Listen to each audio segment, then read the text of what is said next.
scene on a very small town in New Jersey where curiosities have happened. Big things have happened. This town is known for people missing. We zoom in at the local high school, Hopewell High School. Nothing out of the ordinary, just a generic day. As we move through the high school hallways, we come to room 307, the AV Club, where we see 3 very adorable nerds sitting and talking about some strange, fun facts. We have a flower child with a tin hat. We have a boy with some broken glasses.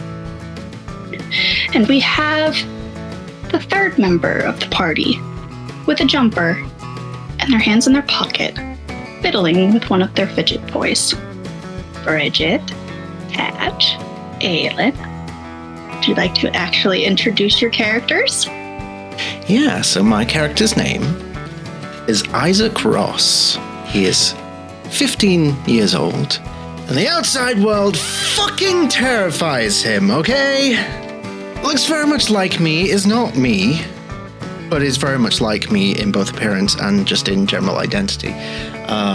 His hair is long down to just above his shoulders. He has bags under his eyes. In fact, the bags under his eyes have their own bags because he's probably averaging about 90 minutes of sleep a night. He wears old faded band merch, a beanie hat that's pulled down. It's a little bit too tight for his head, so his hair pushes out at the sides because of it. That's Isaac.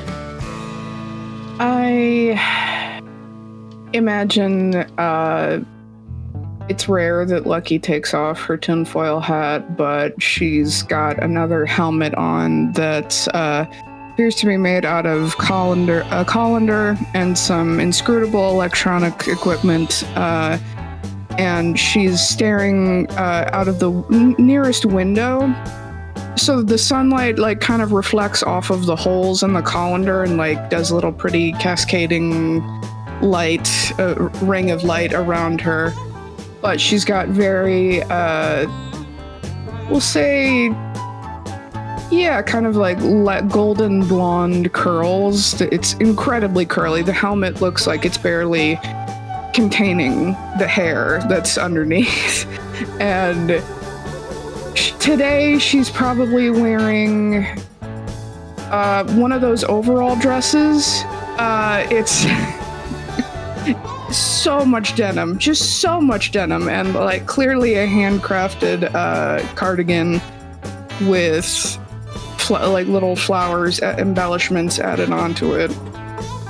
And sandals, Birkenstocks, specific sandals. And she is kind of staring out the window, but her posture is angled toward the room, so the helmet rattles a little on her head as she turns this way and that because of some kind of clearly homemade device that for some inscrutable purpose is just adding to her overall weird factor right now. Oh, her name is Lucky. This is the story of a girl named Lucky. Is there cheese? And Charlie is always wearing these just this big baggy, very clearly hand-me-down, very well-worn, slouchy hoodie. Clothes have a little bit of fraying on the edges. Cargo pants, because again, you get the idea that he tries to appear as shapeless as possible. Also very, very sleep deprived. Hands at work while his nose is buried in some sort of scientific encyclopedia. Also wearing a beanie. Also, Charlie is 14 and trans, So, and goes with he, him pronouns. And it actually came to me the other day, like what it would be that like Charlie feels like he owes Isaac for the moment that I don't know if all trans people have, but like you go into the bathroom, you're just going to go do your business, and somebody calls you out like you're not supposed to be in here. And Isaac refusing to like leave and just making sure that Charlie was safe. A heart. Love it. Oh, then Lucky's the oldest one because she's 17. Yeah, Charlie actually skipped a grade, and that's being in high school with the others. It's just a normal day for you guys. What would you be doing in AV Club? I like to think that there's like an itinerary that we follow in AV Club each time. So like there's different sections, I think the opening section is Today I Learned, where we each share some random fucking obscure thing that we just learned today. And then we go on to the conspiracy section. And, there's just like different sections throughout AV Club meetings that cater to each member so that everyone can feel so included. So maybe we're kicking off with that first segment as a very frustrated Isaac rubbing his eyes like, so, God, I know. We don't sleep much, but I today I learned something that's probably gonna make me sleep less, because fucking it's gonna make me really self-aware. So, I guess you could call it a fun fact. I'm not sure, but you know when animals yawn, like how we yawn, but when animals do it, if you pay attention to how long they yawn for, that's an indicator for the size of their brain. So if an animal has a big brain, it will yawn for longer. Now, I can't stop fucking yawning. Have I got a big fucking brain? Do I need to get checked? I'm not so sure. Like, having a big brain is a good thing. You just want to make sure it's very wrinkly. But you won't know that until after. But big brain means more room for anxiety, and I don't know about that. But I admire your gusto. Today I can't even say this with a straight face. She's looking at each of you through the holes in the colander, so it looks stranger than that already, but today I learned dust mites have names. What, like Jeremy? Each other? And Tobias? Or what? Or do you mean like scientific names or what? Yes, the first one. Oh. Nicholas. Her eyes will dart to different points in the room, especially where the sun is coming in, and she sees plenty of like chalkboard dust and dust mites floating around. Xander. Toby. She'll like try to hold out her hand to like catch one on her finger, and when that doesn't work, she just, they're free spirits. So okay, so this is okay. So did they exclusively choose the names and then communicate them in some way to you, or am I misunderstanding here? Would you like to try? And she'll like start to lift the colander helmet off of her head. Okay. Is that colander is that OSHA certified? Like, do I need to fill out a waiver? Like, what are we talking here? Let me see if I can describe this properly. So, holding the colander out the way it's supposed to be, there are several pieces of foam, like you might find in the mat in one of the gym, like gym foam mat, and it's like padding. It's got several pieces of loose wire, like taped underneath the padding, which is hastily covered up with construction paper, but Well, the helmet is more ceremonial than anything. You wear it, but it helps you listen. Do I have to take off my beanie before I put it on? No. Oh, thank God. Okay. Sure. Maybe today's gonna be my lucky day. And I will... Just like this. I lost the word for it immediately, but there's like this little grin on her face as she hands it over. Okay. Oh boy. Okay. I feel like today I'm about to learn something new. I'll gingerly place it up on my head. It immediately sinks down and covers your eyeballs. Wait! No, wait! You can still see through the holes of the calendar, though. So. My vision is impaired. Okay. I think I'm okay. Stand near the window. That's where they like to play in the sun.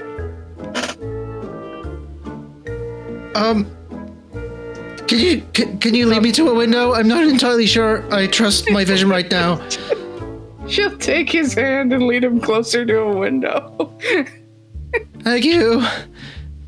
And I'd imagine seeing through like the holes of the colander would help you like narrow down where the dust mites are. But to be clear, it's completely useless. Like you're wearing a colander on your head.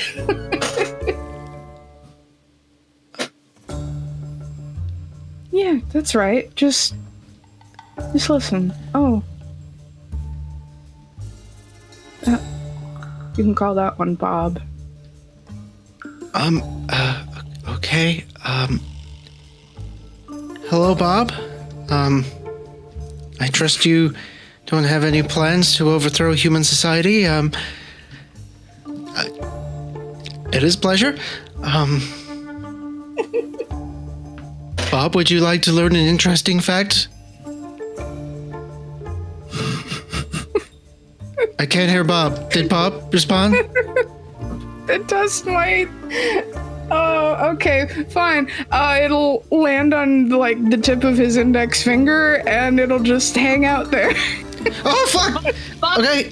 Bob is chilling with a little.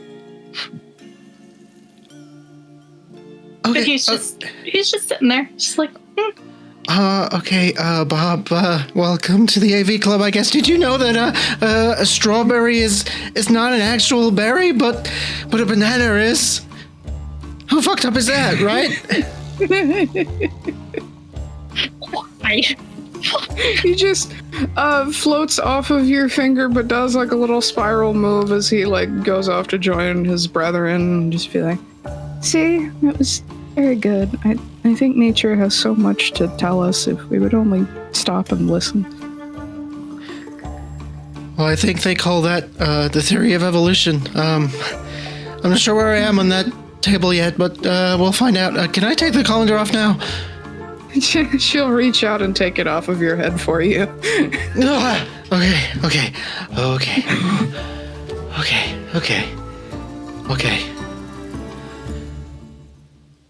It's not fully tested yet. I apologize. I should have told you that, but she'll set it aside. She'll pull out from the pocket of her overall dress a pair of like big, enormous glasses that are too big for her face, but that have very thick frames, and she'll resituate her glasses on her face. Oh, okay. I'm gonna sit back down. Charlie, what did you learn today? Oh, just similar to dust bites, wild dolphins also call each other by name. They have unique whistles to help identify each other and respond if they're called. They're also capable of evil, like octopi. Oh. That is... Make moral choices like picking on other animals for fun. That is fucking awful. I thought there was something off about that trip to SeaWorld that one time. I haven't decided whether orcas are actual menaces or just a people in power. Oh. Perhaps there's a hierarchy. Did you know that the only, actual, predator to moose are orcas, though? Oh. They attack them when they are basically swimming between small islands.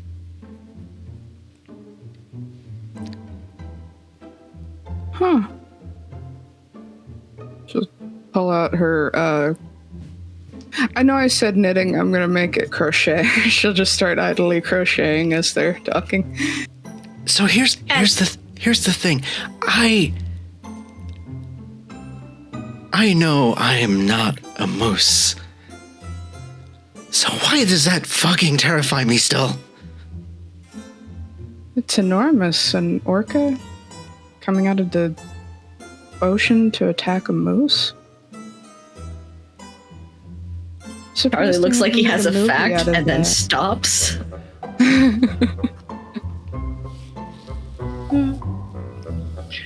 While the AV Club continues in their discussions of their fun facts, which thank you for teaching me new things today. Maddie has learned things as she DMs. Thank you very much for this AV Club.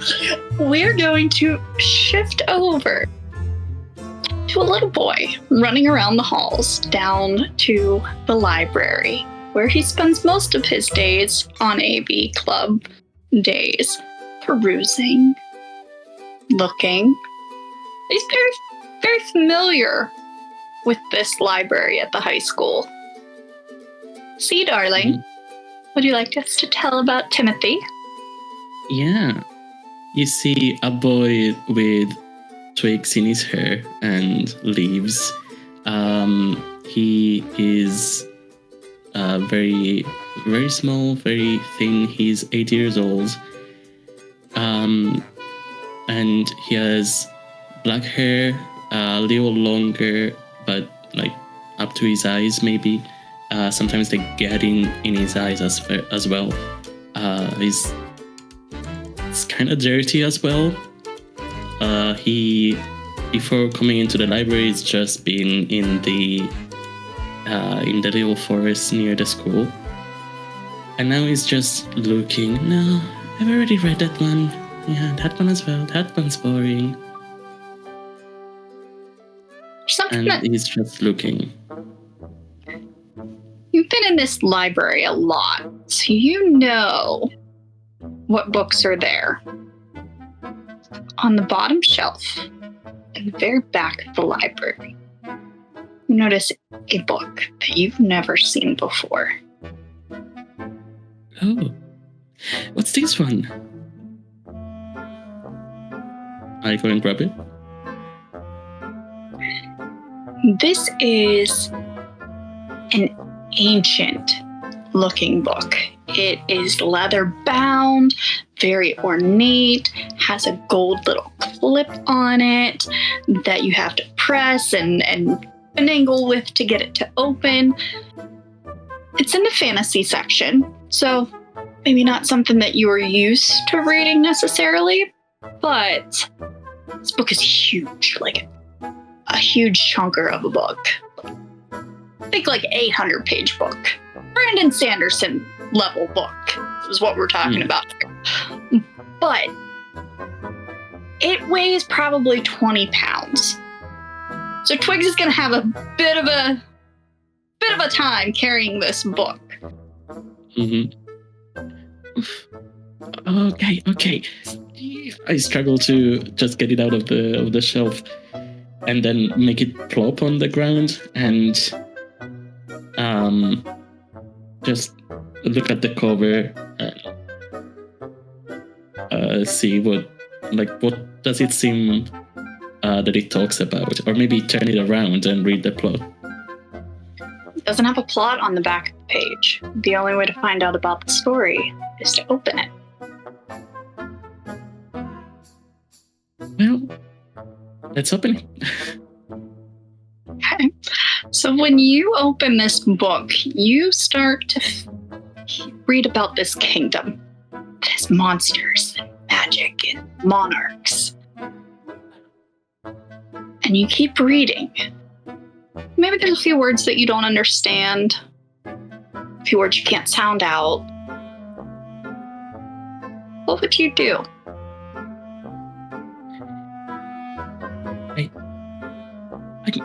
I need to show Isaac. I want to get it. Like, Twiggy doesn't go at this school, so he can't really get the books. This is a huge book. He can't just read it there. So he wants to bring it home. So he has to ask Isaac. So I grab the book, struggle, and basically bring it. First of all, I have a stick that I found in the forest that looks like a sword with all of the little things, and I put it in my backpack to free my hands. My little bag on the side. Then I grab the book and I run towards the AV club. Isaac! Look what I found! Can you please get it for me? We just hear the tail end of a conversation. And it's crazy because not just that, but a lettuce is actually a member of the sunflower family? Like, my whole life is a fucking lie. Wait. Timothy? Is that... Yeah. Can you get it for me, please? Oh God! Did you rob a bookstore? What did I miss? What did I miss? Oh God! What did I miss?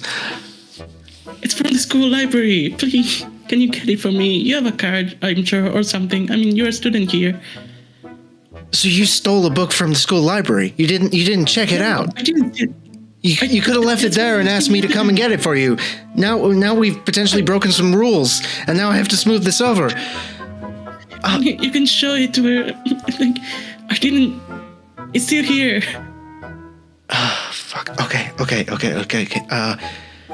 Does it have a card in the cover? Where you pull it out and you stamp when you check it out? I don't know. Can I see it? So that I open the book and say, see, look, it talks about a kingdom, and I start reading out loud the things I'm able to read. And look, it seems amazing, and also it's like my story. I mean, I found this stick that looks like a sword. It belongs to a knight. It's like he was fighting forces of evil, just like the book. Oh, please. On the last page of the book, Timothy, you see a hand. Just a face-up palm of a hand. And look, it also has pictures. Look at this. I place my hand on the other hand.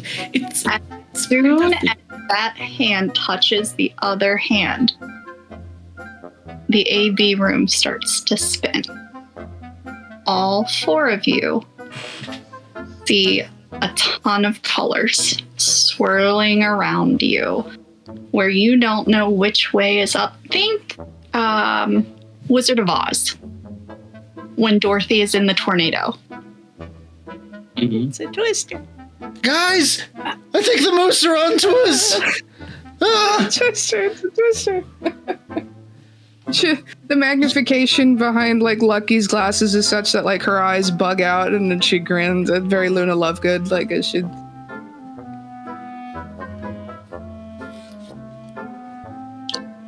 Why are you doing this?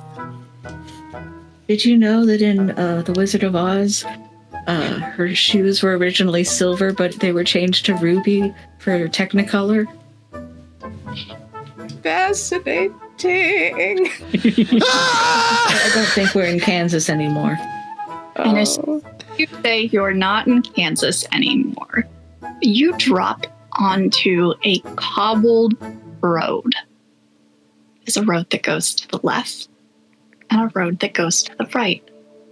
you are absolutely not in Hopewell, New Jersey anymore. And the book that Timothy was holding is no longer in his hands. Where's my book? I look around for my book. Oh. And I looked it up, and because it's appropriate to the time, Lucky dusts herself off and sings, "There's no earthly way of knowing which direction we are going." Isaac, where are we?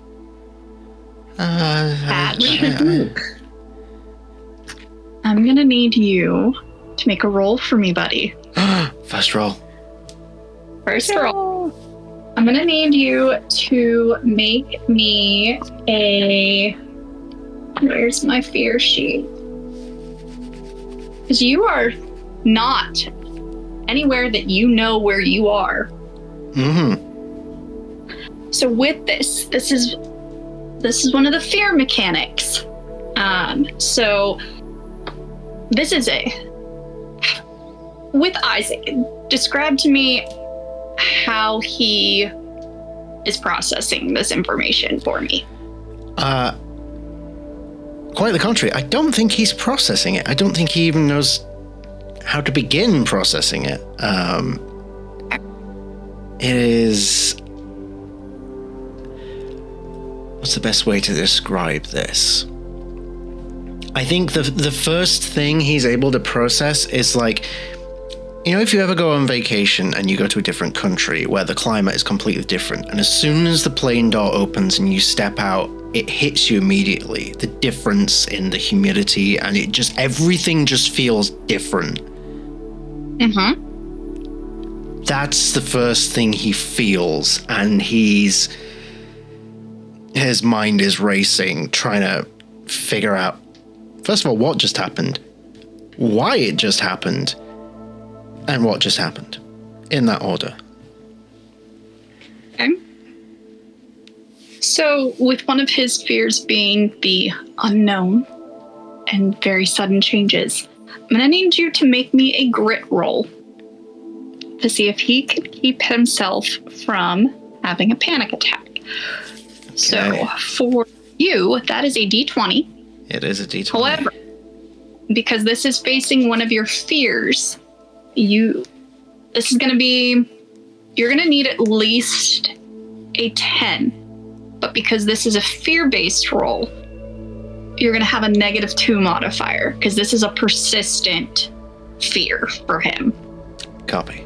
So not debilitating, but because he's still processing. It's not something that is in any way like, okay, I know I'm 100% not where I'm supposed to be. I don't know what's going on. This is more of, okay, I don't think this is something that should be happening. We're all here, we're all safe, but something's wrong. Mm-hmm. So, go ahead and you're going to need at least a 10. So you're going to need a 12 or higher. 12 or higher, let's go. Lucky number 13. Fantastic. So Isaac still gets that unsettling feeling in his stomach, like this isn't what's supposed to be happening. Something is wrong. He knows that. But he's able to keep the panic at bay. It's just kind of that like crawling little bit under the skin, you know, whenever you start to have a panic attack and like your chest gets kind of heavy and you feel that overwhelming sensation. He's right on the edge of where it would be full-blown panic to, okay, I'm okay. So he's very much okay, but he's not fully steady.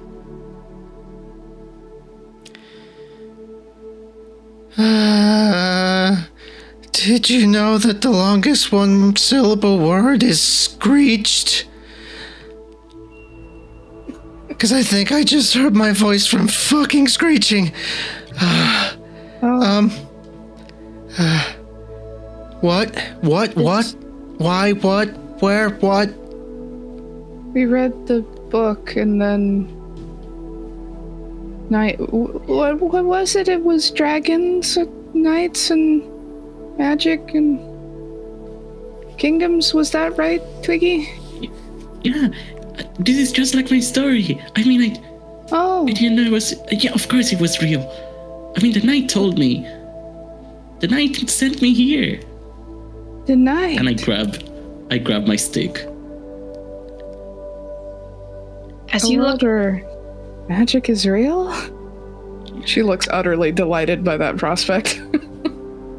as you look around, you see in the sky, you see two suns opposing one another. But it doesn't feel overly hot. It feels kind of similar to summer in New Jersey. You guys are in the middle of spring, you know, it feels like that. Like you're not uncomfortable in the clothes that you're in. And as you're standing there in the middle of the road, you're at a T. So you have yours facing the T, left or right. Behind you, you see a little girl who's pulling her pony by its reins. And she just looks up at the four of you, and she's maybe 3 feet tall, kind of about twig size. She just looks up at you. What are you doing in the middle of the road? Hello, welcome to the AV Club. We're doing a segment called Today I Learned. Did you learn something today? I learned that there's 4 weirdos standing in the middle of the road. We're lost. We're going on an adventure. We got lost, and so we decided to go on an adventure. Fun. So, where are you from? Not here. Clearly. What is this place called? Well, this is the crossroads. That's what this place is called, what you're standing on. If you go that way, that takes you to the well. And if you go that way, and the left is the well, and the right, that's the crazy lady who has all the candy. So it just kind of depends on what you want to do. I have to go that way, but there's the wishing well and the candy lady. So you kind of just gotta pick what you need. I have to get to the castle because Mom told me I had to be there by sundown so that I could do the party thing. I don't really want to go to the castle. The king's not all that nice, but gotta do what Mom says. So, yeah. Wait, a castle? Is there a prince at the castle?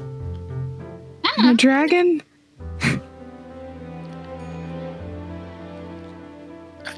Excuse me. Go to the castle, please, Isaac. Excuse me. If you would be so kind. The well, the castle. Do any of these locations? Are they in any near proximity to our high school library? I have a book that I would very much like to return. What's the high You don't have to worry about that. We don't have a book anymore. What? You lost it? I actually have 2 books that I need to return. We have 3 books that we would like to return. She just looks at you like completely dumbfounded, and she like stands up on her tiptoes to like look up at him. What's high school? It's where they go to learn. Do you not have a school? I mean, my mom teaches me, but I don't know what you're talking about. Your mom's a teacher. Oh shoot, you were homeschooled? I mean, yeah, my brothers and sisters were all around too, but you know. Wait, so you live in the castle?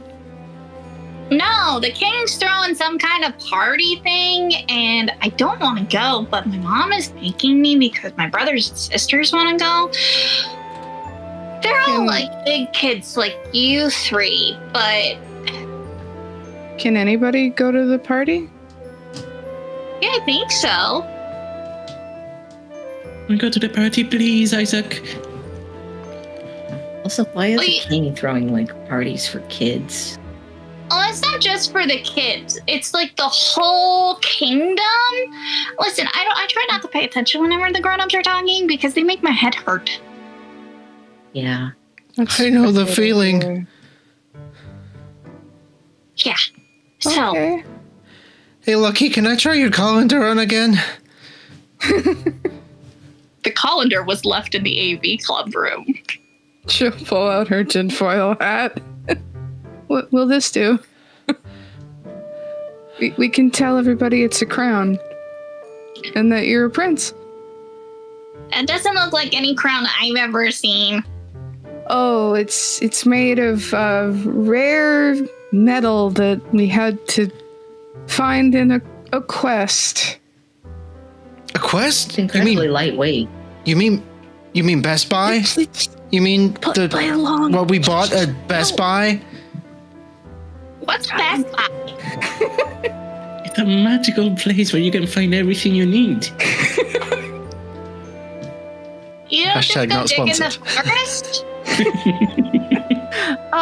No, she'll be like squinting every once in a while, trying to figure out the right way to phrase this, but she's clearly like pulling terms out of a hat. No, it's a merchant. The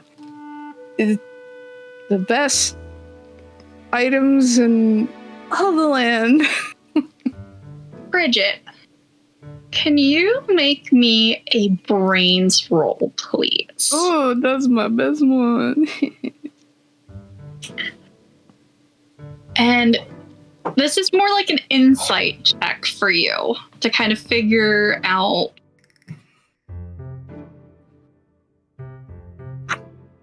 A 2. Okay, so that's so you do have the option since you rolled a 2. It's not a very high DC. It's a 5. But you do have the option to burn one of your adversity tokens if you would like. If you do not want to burn one of your adversity tokens, you do not have to. You would just add an additional one to the fail. I think I'll burn one. Okay, go ahead and re-roll for me. All right. You're going to need to get a 9 or higher on this roll. An 8. Go ahead and take an adversity token for me. So you get one back for the one that you burned. So you get 5. Does anybody else want to take a crack at looking at this little girl?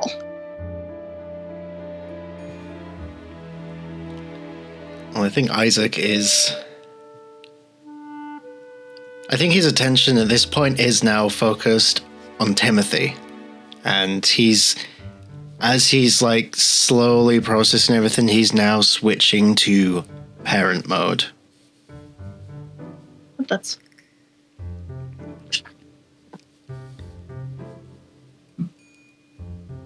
Okay. She just looks... She scratches her head. And she just kind of looks at them like... You said you're not from around here? Yes. How'd you get here? Magic. That's a really great question. Huh. Did Did the witch you bring have... you? Oh, different witch. Nice witch. And she's essentially going to describe Glinda, the good witch, and in a big gown, and she flies everywhere in a bubble.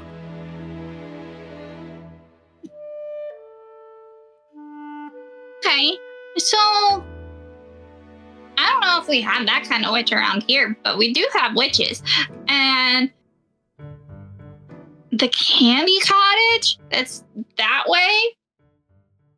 She's real nice. She might be able to help you a little bit more than I can, but I gotta get going. I gotta go past her house if you wanna tag along, or you can go over to the little town that's by the wishing well. They might give you more information. I just gotta go. What's your name? I'm Annabelle. Alright, do you know any Hansels or Gretels? No? Why? It's just I know some kids that are not good with candy houses.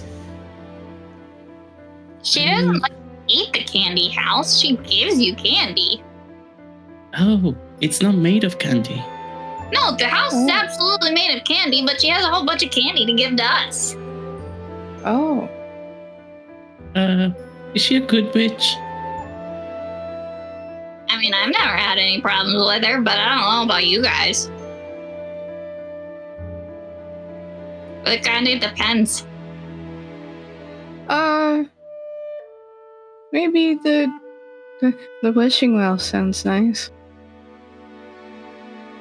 Yeah, we can wish for candy. Suit yourself. Have a good party, Annabelle. Yeah, maybe you guys will come later. Yeah, I really want to. We'll stop by. You might want to have a grown-up look at that one. He looks kind of sick. Oh, he always looks like that. Or very often, at least. Okay, well, I'll see you later. Bye. Yeah, bye. She takes her pony and starts leading him in the direction of the candy cottage. So Isaac, at this point, immediately rushes over, crouches down in front of Timothy, and puts his hands on his shoulders. Okay, Timothy, I don't know what's going on, but I just want you to know that while I am freaking the F out right now, but everything's gonna be fine. Everything's gonna be fine. We will figure this out. We will get that book back to the library. We will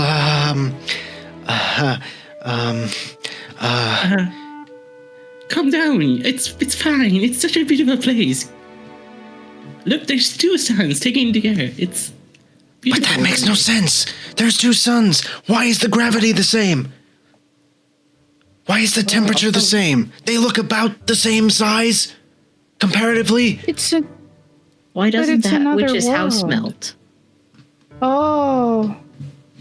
The mind-blown face. You know where else? She's a witch. You know where else had binary suns? Tatooine. You know what happens to people on Tatooine? Tusken Raiders. Oh. I am not getting fucking Tusken Raided today. This seems, if this is a story, it seems more like fantasy than science fiction. Yeah, I mean, if we went inside the book, yeah, we're gonna find dragons and kingdoms like we saw in the story. I do not want to find dragons, Timothy. I want to get you back home. I want to get that book back to the library and Dragons are cool, and there's a party at the castle. Didn't you ever read Lord of the Rings? It sounds just like that. Oh, I mean, I will always try to read it, but the words are so complicated. I really It want is, to read but... Oh, Twiggy, you could be one of the hobbits. What are those? They're magical creatures about your size, and they have their own houses, and probably a way too lengthy explanation about what hobbits are. We're still standing in the middle of the road talking about hobbits. I feel like Charlie is starting to mirror Isaac's expression now, just having so many thoughts. And just for the record, I have read Lord of the Rings. In fact, I can quote it right now because it would be quite appropriate. To quote the great Gandalf, things are now in motion that cannot be undone. Exactly. So, It's Gandalf. oh, he's the wizard of Lord of the Rings. Way too long explanation about who Gandalf is.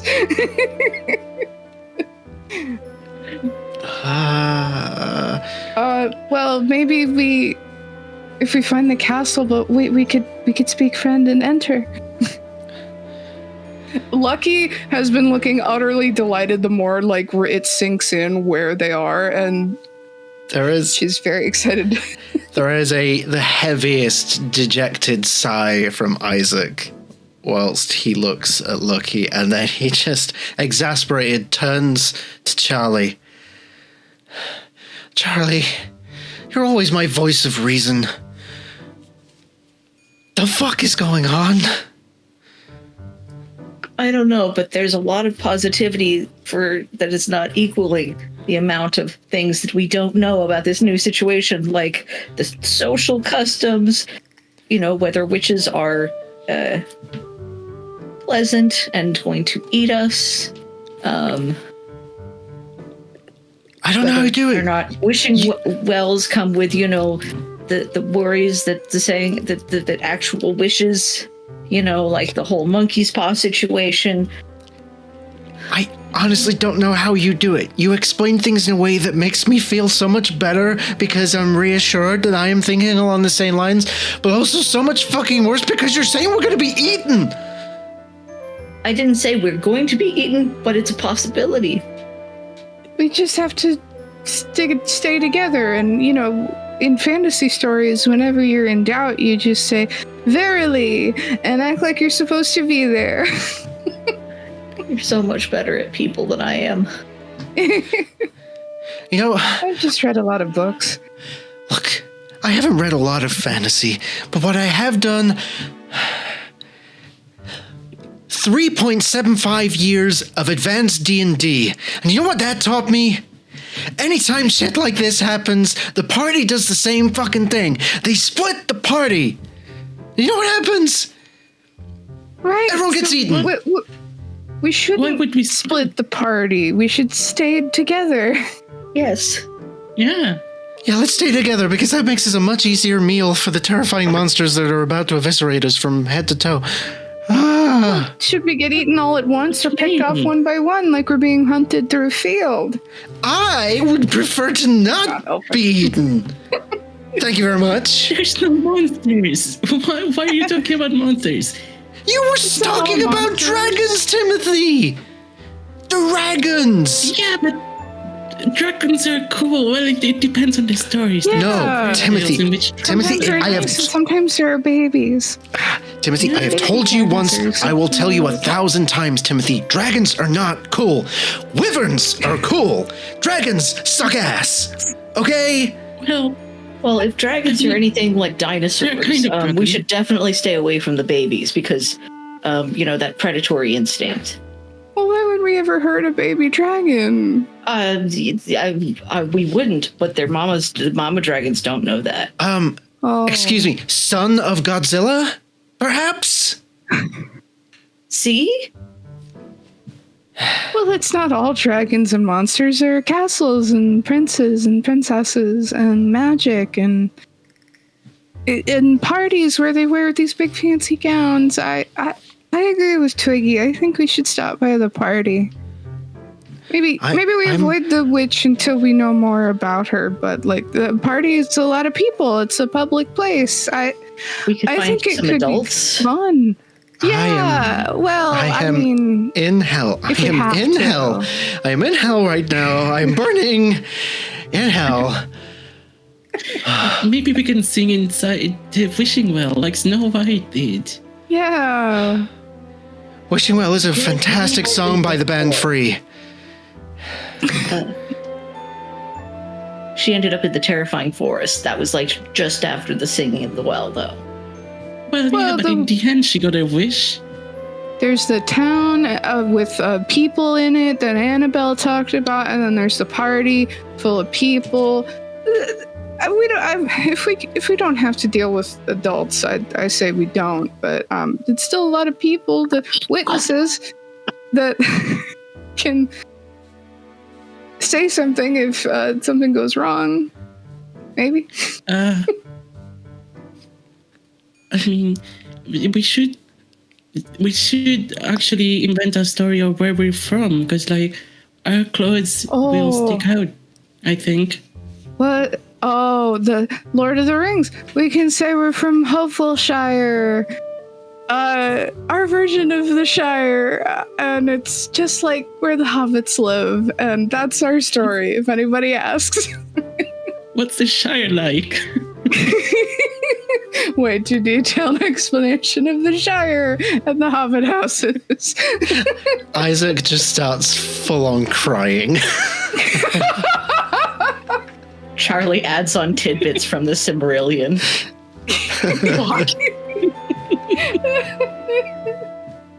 Yes. Oh, it'll be okay, Isaac. Maybe they'll have food or drinks, and we can. I didn't eat dinner yet. Maybe at a ball there'll be food, or at a town. It's a party, so Yeah. sure. Did you know that apples, peaches, and raspberries are all members of the rose family?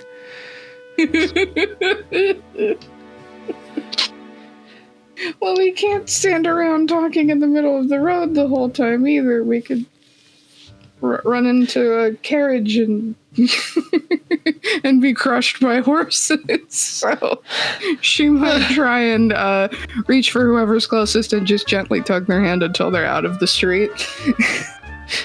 GM, can I roll for panic attack again? Yes, you can.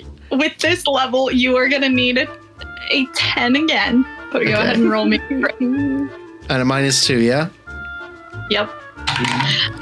Time. You at this point, you are real out of. You're getting there. Okay. The debate now is strong between a -2 or a -3 for you. How would you like to proceed? I will let you make this determination for how panicked. Well, I Yes. just made my roll, and I think the panic has definitely escalated. So -3 makes complete and utter sense, Okay. given the logistics of everything. How does a grand total of 0 sound? Oh no! I'm gonna say that it is Lucky that is trying to pull Isaac out of the middle of the road. But Isaac has gotten that look that he is very far away. That you can hear him having a hard time breathing. Patch, what else does your panic attack look like for Isaac? I think his automatic, nervous response during a panic attack, probably stemming from, childhood memories from back when Mum and Dad was still Mum and Dad, and they were still around, and how the mom would sing to try and calm Isaac's nerves. So I think stood stock still, slightly twitching, struggling to breathe, but at the same time, while snotball crying, you just hear, "You gotta make your own kind of music."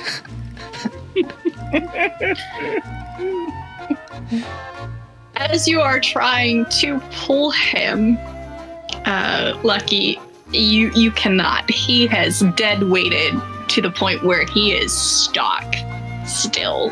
You are tugging and he is not moving. She'll join in the singing, hoping that will help. Sing your own special song.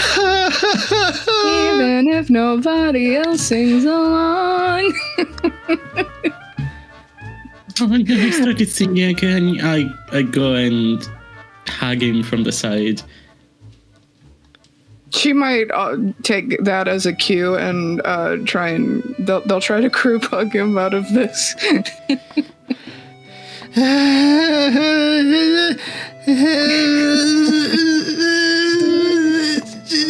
Correct me if I'm wrong, but was it Charlie that helped him with his panic attack previous? Or was it Lucky? I think it was so. Charlie. So, Aylin, I'm going to have you go ahead for me and Yes, it was Charlie. give me a charm roll. Oh no. I know it's not a very big roll for you, but this isn't a very high DC because you have seen Isaac go through panic attacks before. You have seen how he is, and you have helped him through his panic attacks before. So with your charm roll, you are going to need a 4. So it is a little bit high because you're in a high stress environment, but not something that is unmanageable.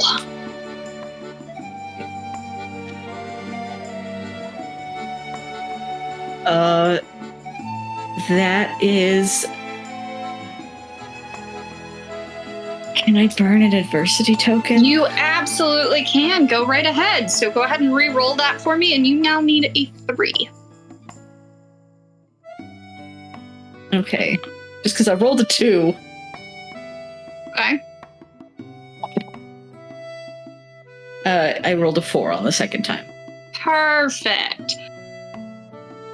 So, however you want to go about, how do you think Charlie would help Isaac? Since it seems like music is what helps Isaac, and Charlie has always got his headphones on. Mm-hmm. So he kind of takes them, puts them like around Isaac's like neck, and then just hits play on the tape deck in his like pocket. Patch, I'm going to need you to make me another grit roll. And you're going to need a 7 or higher. 7 or higher.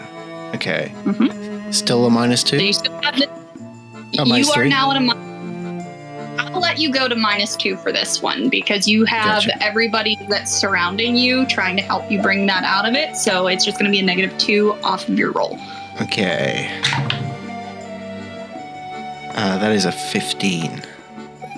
Perfect. Describe for me how Isaac would slowly start coming out of his panic attack.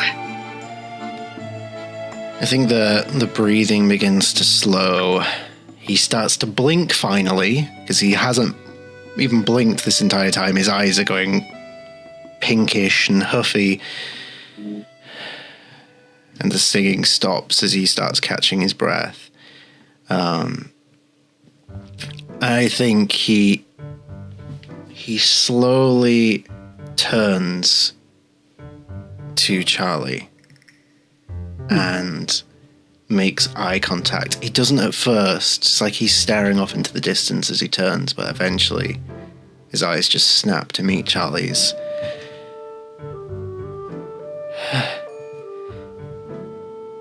Did you know that surgeons who play video games at least 3 hours a week perform 27% faster and make 37% fewer errors performing laparoscopic surgery?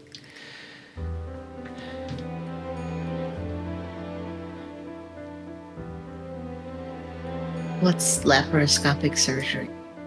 I don't know, but it sounds cool.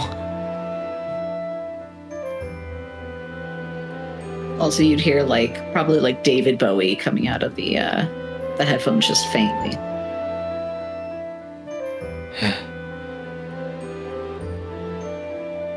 Thanks, bud. If Lucky can hear it, she'd just give him one last squeeze hug and ground control to Major Tom. You okay? Thomas is actually my middle name, but I don't like to use it. But I'm not okay, but I'm better. Thank you. Thank you. Yeah, our parents are not very imaginative, Timmy and Tommy. Aw. You just have to stay together. I think that'll help. Yeah, it's those evil monsters that get you like this, and we'll fight them. Yeah. Okay, I think I know what I'm gonna do. I'm just gonna follow you guys. I'm gonna keep my eye on Timothy. And anytime I hear talk about monsters or witches, kingdoms, I'm just gonna pretend you're talking about Lord of the Rings, okay? That's what I'm gonna do. And maybe if I pretend for long enough, I'll convince myself that's what's really going on here. And I think that'll be okay. Okay. We'll be fine. We're all together and we'll fight it. We'll fight them all together. Okay. I'll Good talk. protect you. That is not your job, but okay.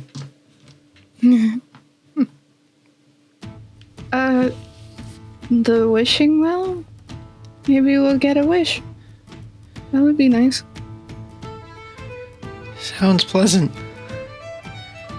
Okay. Maybe it'll take us home. Yeah, we could wish to go back. Maybe. She doesn't look entirely convinced at what she's saying, but I want to go back, yeah? I want to go to the party. yeah. But yeah, let's go to the wishing well. Maybe while they're walking, she's like, what would you guys wish for? If you could have anything. No, don't say it. It doesn't come true if you say it. Oh, yeah, you're right. We'll think about it. And she's gonna make a face like she's thinking about it very seriously.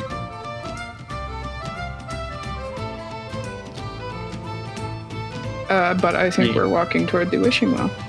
To the wishing well. All right. Perfect.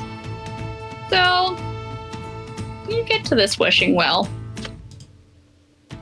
And on it takes you maybe 5-10 minutes to get to the well. And just slightly down the hill, you'll see this little village where you can absolutely go in. It's right on the outskirts of a forest. So very tactile here.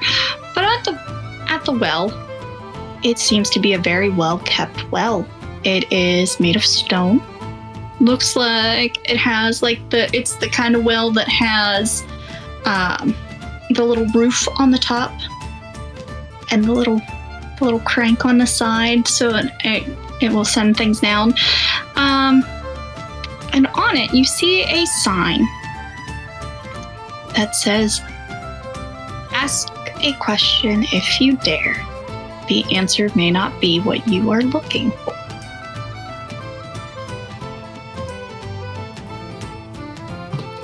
So this is an asking question, not a asking well, not a wishing well. On first observation, this is kind of anticlimactic. The first half of that sign suggests that it's going to be a rhyme, and it doesn't rhyme, and that irritates me on a level I didn't think I could be irritated. Well, we can change it. I grab a Sharpie from my bag. Wait, Timothy. I don't know if this place has bylaws on vandalism. Oh. Timothy, as you are trying to change the words on the screen, I need you to make me... Oh, what do I want to make you? I want it to... It's clumsy is what I want it to be. That's what I want.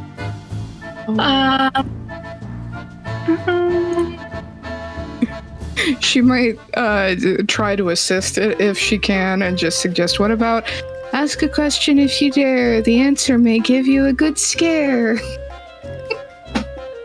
Oh, yes, think that's cool. We're good without scares, right? Make me. Because Timothy's 8, correct? Yes. Okay. I'm gonna make you make me a brawn roll. So that's your D6. Mm-hmm. Oh, 6. Third yeah, one again. Perfect. It's Go a ahead. 6. It explodes, yeah. Well, 5. okay, so we have an 11. 11. Perfect. You do not trip over the well. And you successfully get to the sign. Go ahead and make me a brains roll now Okay. to see if Timothy actually can read the words that he is actually trying to correct. That's a 4. A 4. Okay, perfect. So you can see the words that you're wanting to change.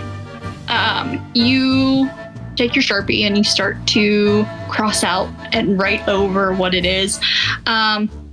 You screw up a couple of the letters where they look backwards instead of actually like what it should be. So like the scare on the last word is the C is backwards and the E is backwards. So it's still the right words, but it's not spelled exactly correct. In this particular moment, Isaac comes to a startling realization, as Patch comes to a startling realization, as he quickly looks at everyone in the group. Holy shit. Wizard of Oz. Points at Timothy. Dorothy. Points at Charlie. Tin Man. Points at Lucky. Scarecrow. Then points at himself. Cowardly fucking lion. Are you saying I don't have a brain?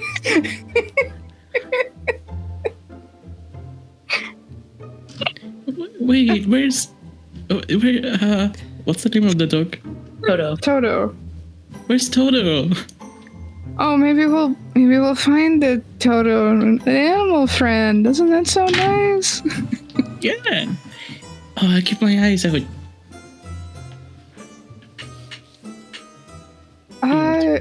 That's beautiful. Maybe. What question would we ask it? Do we ask it how to get Where's to Toto? I asked Where's him well. Toto? Oh, do you just shout it down? Yes. You throw anything in it?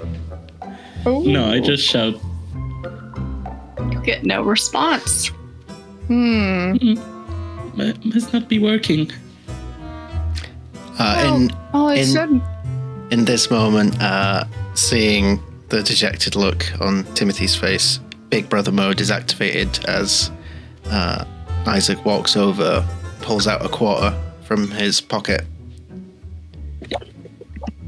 Here you go, champ. Oh, thank you. I bite it. Thinking it's one of those chocolate ones. No. See, when you find a wishing well, the stories always said that you flip a coin into the well and then you make your wish.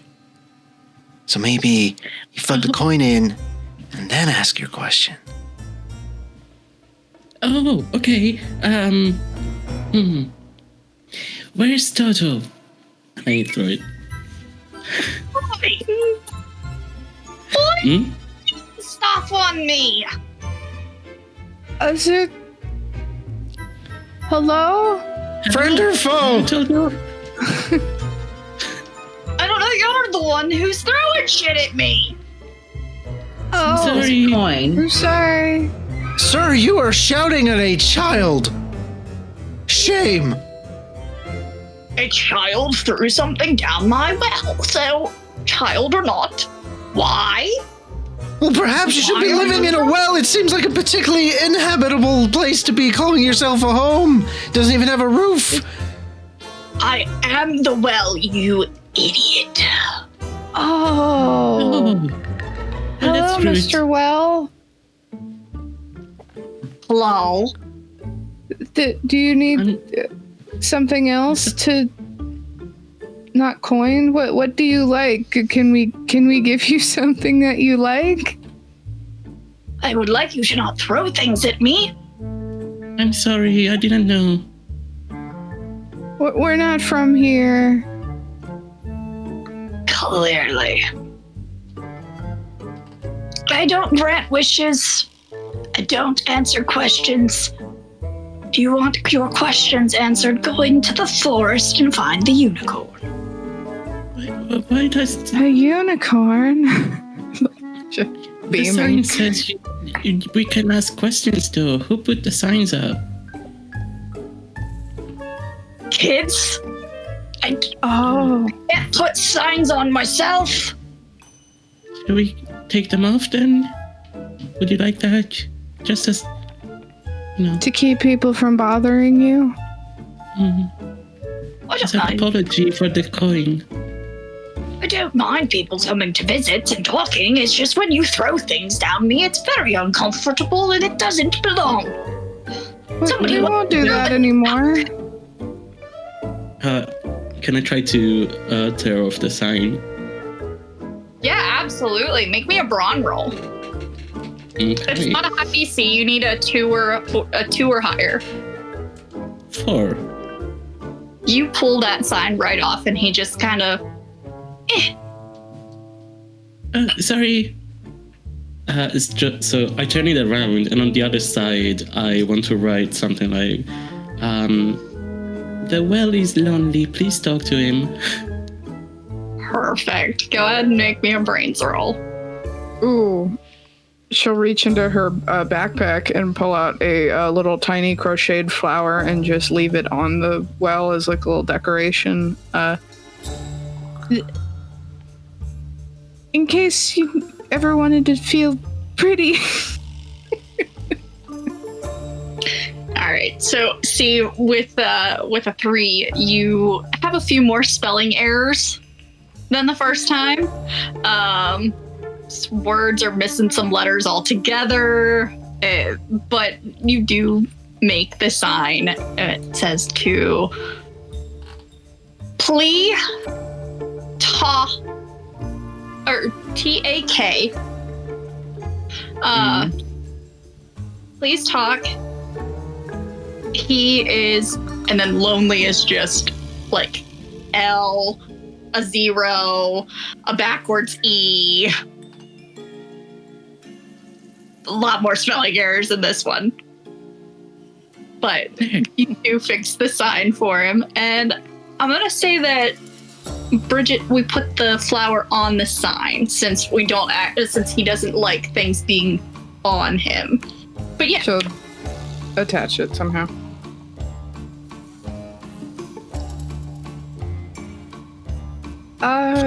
We'll see what the people of the town are up to. Maybe they'll have she's pulling more fantasy terms from her head. A crust of bread or a flagon of ale or maybe just water. Where are you from? Oh, Hopewellshire. That's not anywhere around here. It's a kingdom far, far away. You might just want to go see the unicorn to ask your questions. Yes, I think we should see the unicorn. Yeah. And the forest on the other side of town is the moonlit forest. The unicorn cannot leave that forest. Uh-huh. What do unicorns like to eat? I'm sorry. Did you just ask what are they like to eat? Or are you asking me what do they like to eat? No, I would never eat a unicorn. I just wanted to bring them some food. very concerned there for a moment that you were trying to eat. Oh, never. She looks visibly like distressed by the idea. Everyone can see. Oh, Serenia likes many things. Kind of like a horse. Give her a sugar cube. Give her an apple. She's pretty. Okay. Oh, we have to ask around town for that stuff. But she might pull out another thing of yarn and just start rapidly crocheting. I think she's probably going to try to crochet this unicorn a scarf, in case it gets cold. Perfect. Love that for her. We'll be back, Mr. Well. We're going to visit the town. Good luck, kids. Goodbye. The sign. You're welcome.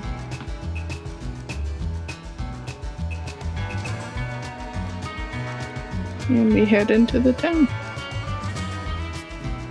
So the town is pretty small. There's maybe 10 little houses scattered around. There's a cobbler. There is a tavern. There is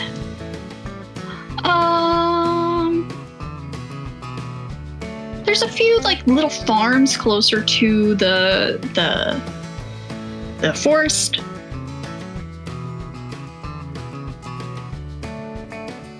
There's like a pretty makeshift road that you guys can travel down pretty easily.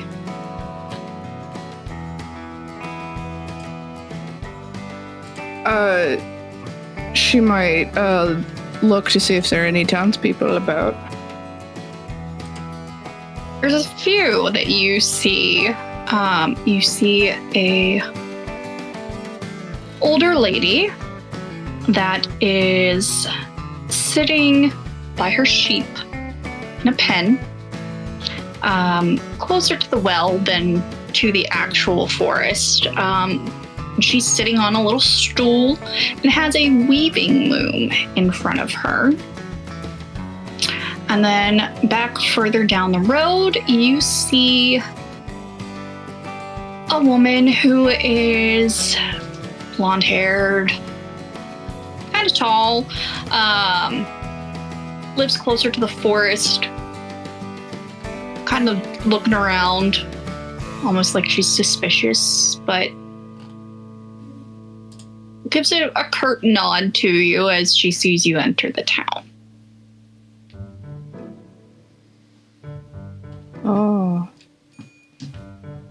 What if we I know we might not be here that long, but if we go to the ball, we should try to dress like everybody else, and we could get the cool medieval clothes. Yes, I want a cloak. Yes! I would love a cloak. But I know we don't have any, like, medieval money, but I wonder how that works. She's just endlessly fascinated by everything she's seeing. Well, maybe we can barter. I learned that in school. I could make something for trade. Still rapidly crocheting as they're walking and talking. Right? I have flowers. What do I have? I just rummage through my backpack.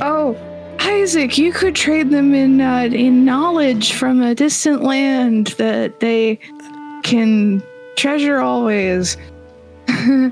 What, like the fact that the scientific term for brain phase is sphenolopality and ganglioneurasia? The fact that you just said that, like, completely just... Wait, what did you? I didn't understand a single word of that. Yes. I don't think they're gonna know the difference. They may think it's like you're telling tales of a distant land with big crazy science terms, and I think that could be worth something. She's endless optimism from her. Or they could burn you at the stake. Oh, That is the more lucky that's option. right. Lucky. You know I respect you. You know you're a good friend of mine. But when have you ever seen me good at public speaking? okay. Well, we shouldn't talk about math or science. Do you not remember that it took me like 9 weeks and 3 days to have more than a 3-word conversation with you when we became friends? I know. Maybe. Okay. Well, we've been friends long enough. I could try and repeat some of the stuff that you've told me.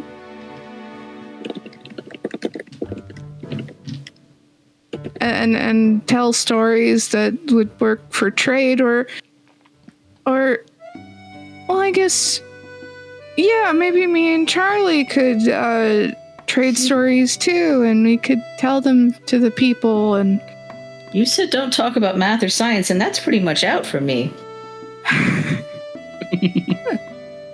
oh, that's true. You see a gaggle of children come from the well down the hill, running past you, and they see the little old lady that is surrounded by her sheep with the weaving loom, and they yell, "Hi, Miss Wilma!" and continue sprinting. Meanwhile, Miss Wilma just looks up and she's like, "Do you kids need some cookies? Some tea? Are you all okay?"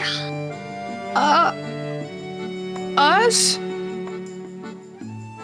Well, they continued running. Are you kids okay? Oh, We're We're a bit little- lost. yeah, we're a little lost. Okay, well, I have some tea ready and some cookies that are baking. Are you allergic to anything? She'll look at Isaac in particular.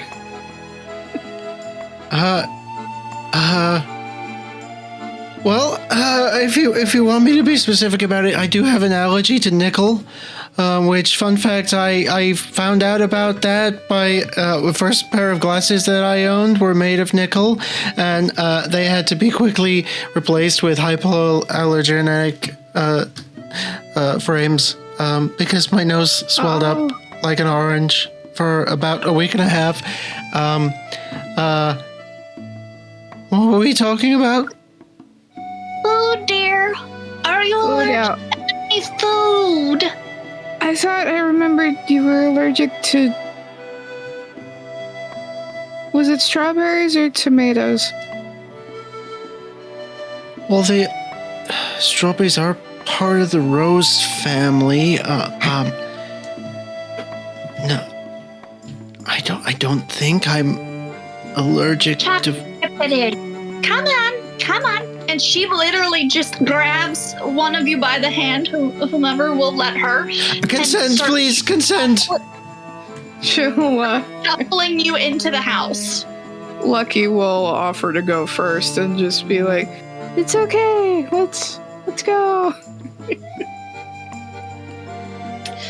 You kids clearly aren't from around here. What are you doing here, kids? What? Where are your parents? They're back home in Hopewellshire. You don't think that's a real place, but okay. Miss Wilma is old, like very old, like grandma bun in her, like very, she's got her hair up in a little bun. It is all white. Has a little scarf that she has that's tying her hair up. She's wearing a dress that's a bit tattered and torn and a little apron around her waist. She's just the epitome of sweet old grandma is what it is. And she's been around the block a few times. Kids showing up when they're not supposed to, not knowing what they're doing. Oh boy, have you kids eaten today? Will the cookies be enough? Where are you heading? What's... We were going to go to the ball. and just kind of, because we're not from around here, so we wanted to, like, get a lay of the land. The ball is dangerous, kids. Is it? What? But a girl was going to the ball. Like, she's my age, I think. Well, yes, the whole kingdom's invited to the ball, but But it's dangerous? the Winter King is not exactly personable. He has fits. He's a little what's the word? So wait, Hot-headed. is there a different king in the summer? Oh no, see, that's the Summer Queen, and we haven't seen her in a very, very long time. She was the queen when I was a little girl. Oh. So wait, who rules in autumn? Oh, it's just the Winter and the Summer Queen. Oh, Winter King, Summer Queen. There was a very long war many, many years ago. Here, eat cookies. And she sets down a plate of cookies in front of each one of you. There's chocolate chip, there's oatmeal raisin, white chocolate macadamia nuts. Like, she's got the whole kit and caboodle. Some ladyfinger. Oh, white chocolate macadamia. She's all over that. And then she starts pouring tea. Do you like tea? Sugar in your teas? I feel like you, especially, young man. No, not you with the twigs in your hair, dear. You especially need some tea. Maybe. You're all going to get it, but you two look like brothers. It's okay. The cookies, like, they taste like cookies. They're okay. Oh, yeah. Sweet old grandma cookies. Like the best tasting cookies you could have ever possibly asked to have. The cookies are really good. I think the tea would be good too, Isaac. Do you have chamomile? I feel like he needs chamomile. Of course, dear, we have chamomile. And hers are not in bags. They're loose leaf tea. And she gets her. She has a little container. She does the little scoops and the straining and then puts it out. All right, tell me everything. How did you get here? Magic. Yes. I found a book, and I think the book was of this kingdom, and we are inside of this kingdom now. Oh, what? Yeah. so this has happened before. Charlie has a little notebook out and is just there's conspiracy theorizing all over it. You could say that. It's one of the reasons the war broke out.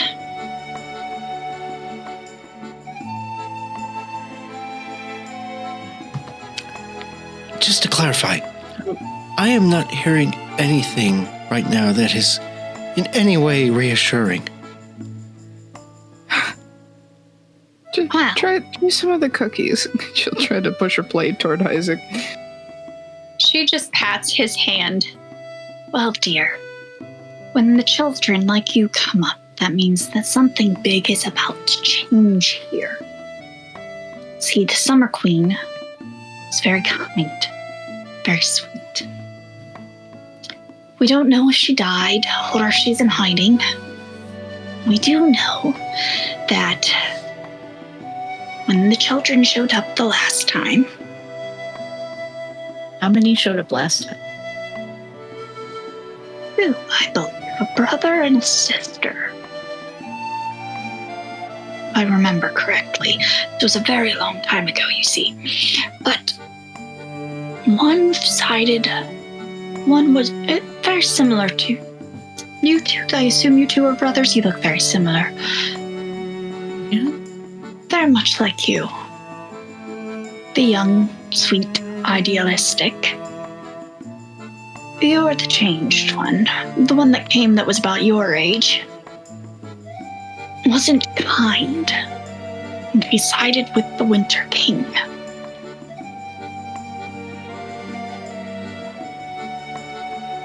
Which is how we want.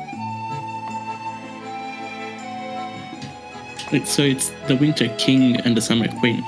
Yes. Okay, I thought it was the other way around.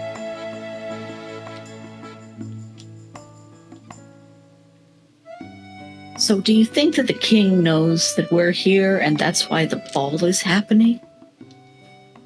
Although no, see, the ball was always meant to happen today, but I do think that you showing up today is something, so be cautious. There are friends, there are foes. You were the kids talking to the wishing well, weren't you? We did talk to the wishing well. Actually, he's not a wishing well. He's just a very lonely well, and he would like everyone to respect his life choices. Oh, that's right. Sorry. Mr. Well, yes. Kids, they put up those signs and they do it to make him angry. Kids. Well, he doesn't have hands. Correct. So they just do what they want. So I'm assuming he told you about Serenia, the unicorn. Yes. And did you say that you arrived by book? Yes. Mm-hmm. Where is it? Well, it disappeared when Twiggy here opened the book. I thought we were in it. Yeah. Well, you all watch, dear. Serenia might be able to give you more answers on how to get you home, what you actually need to do to get home. She's very kind. She's one of the ones that you can trust. Unicorns are just pure, honest to goodness. The best. And they do have magic. I'm assuming where you come from, there's no magic. No. How did you know?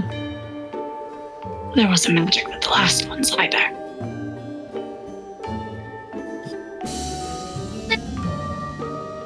Stay.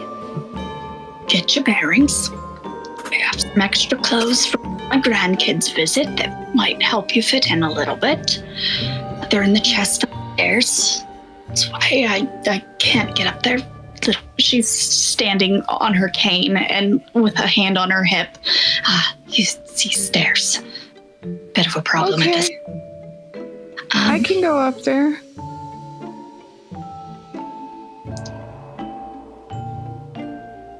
I'm going to assume you'll all have more questions.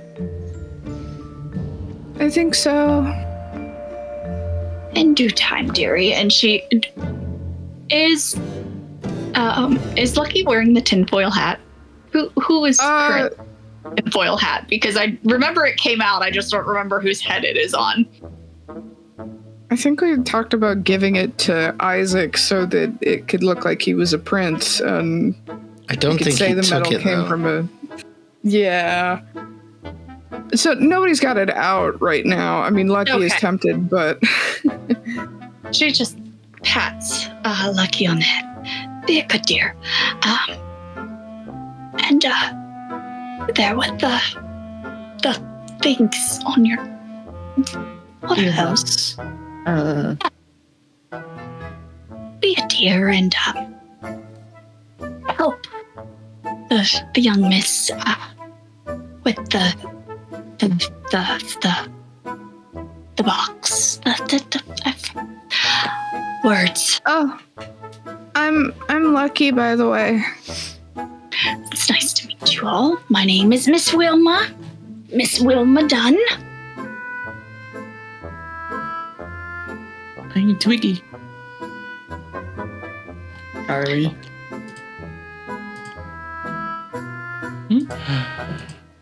He's sort of spacing out for a moment, and then he sort of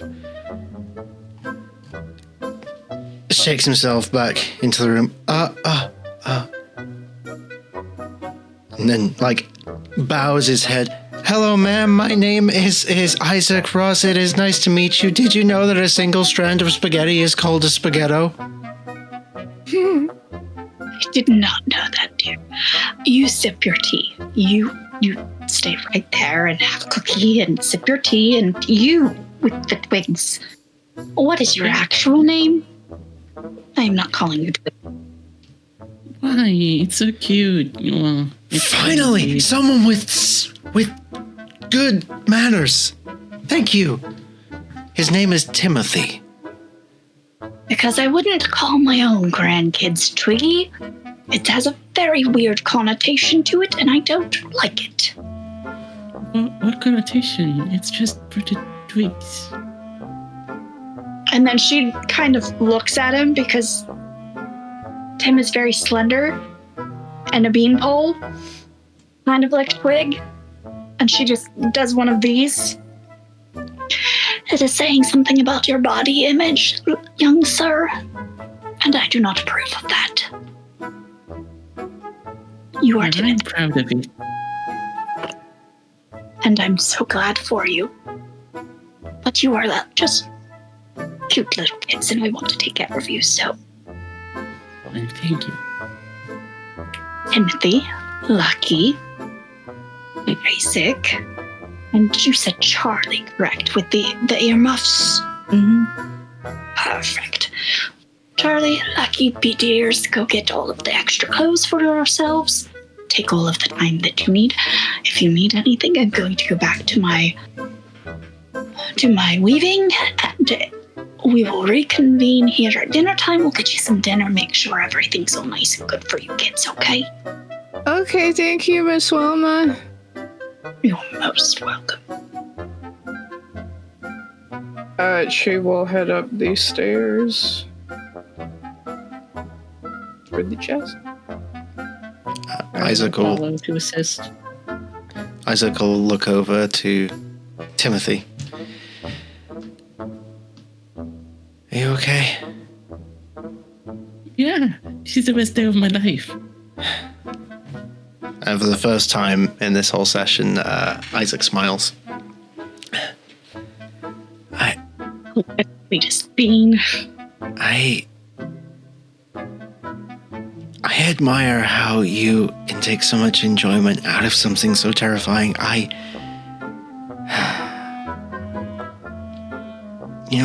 Usually to look up to somebody, they need to be above you. But gosh damn, I do look up to you. But you, what? No. I look up to you, literally. That is correct. You are able to just like throw yourself into these social situations, things that cripple me and terrify me. Like I can't even talk to the mailman. Like, the mailman comes over and is like, "Morning, how's your day?" And I'm just like, "Oh, hi, did you know that the Bagheera Kiplingi spider was discovered in the 1800s and it's the only species of spider that has been classified as vegetarian?" And he's just like, "I just want to deliver your letter, son." I can't. I don't know how you do it. I can't. I try. I can't. But you know so many things. That's so cool. And like, you always know what to do as well. You always protect me. I do, but that's my job. I'm your big brother. It's known. You choose to do it, and I appreciate it. It's not don't about have to. choice. We're family, kiddo. It goes beyond choice. Well, Mom chose to leave with Dad. Exactly. That's why choice doesn't matter when it comes to you and me.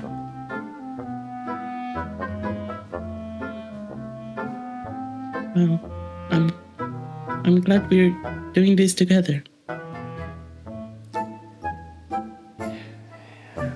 too, kiddo. Me too.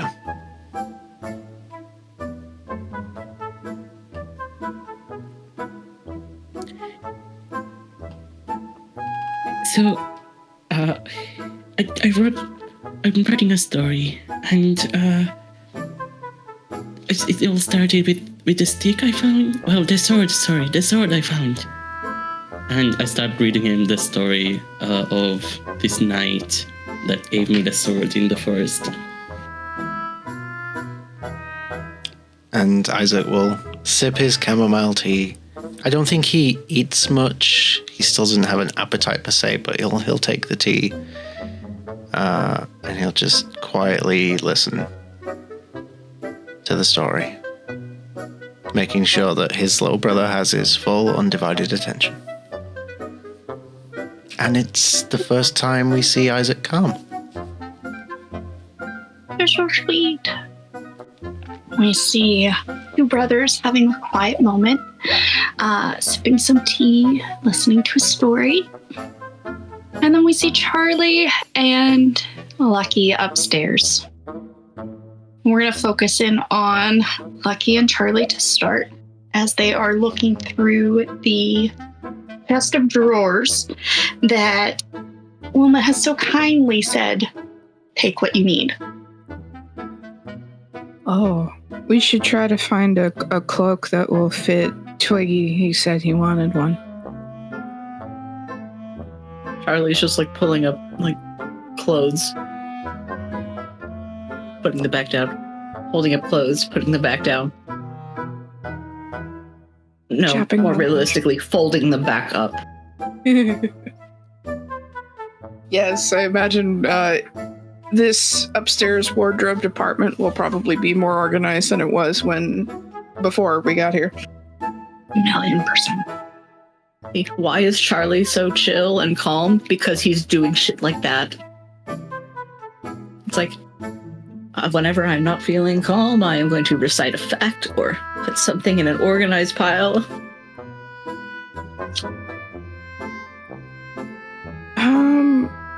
As far as what kind of clothes to look for, I mean, we want to focus on cloaks. Hopefully, I mean, Lucky's mind, like, hopefully there's one for everybody, because she's going to embellish the hell out of them, like, whenever she has a moment. Not needlepoint exactly, but, like, crochet stuff.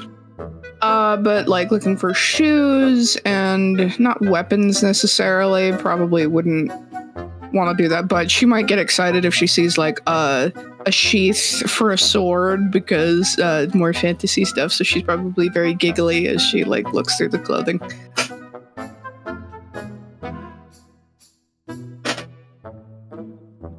Okay. Trying to find cloaks for everybody, but also clothes that will help us to fit in. Go ahead. And both of you, give me a brains roll. Right, switching dice. And for both of you, those are your d20s, so. Yeah.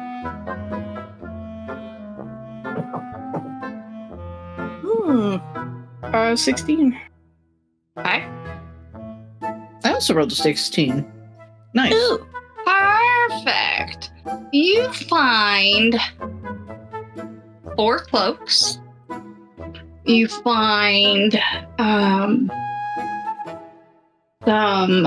trousers. You find some linen shirts that just pull over. There is a dress that is there, and some skirts and enough linen dresses, but you do find clothes in your size of what it is that you guys would predominantly wear.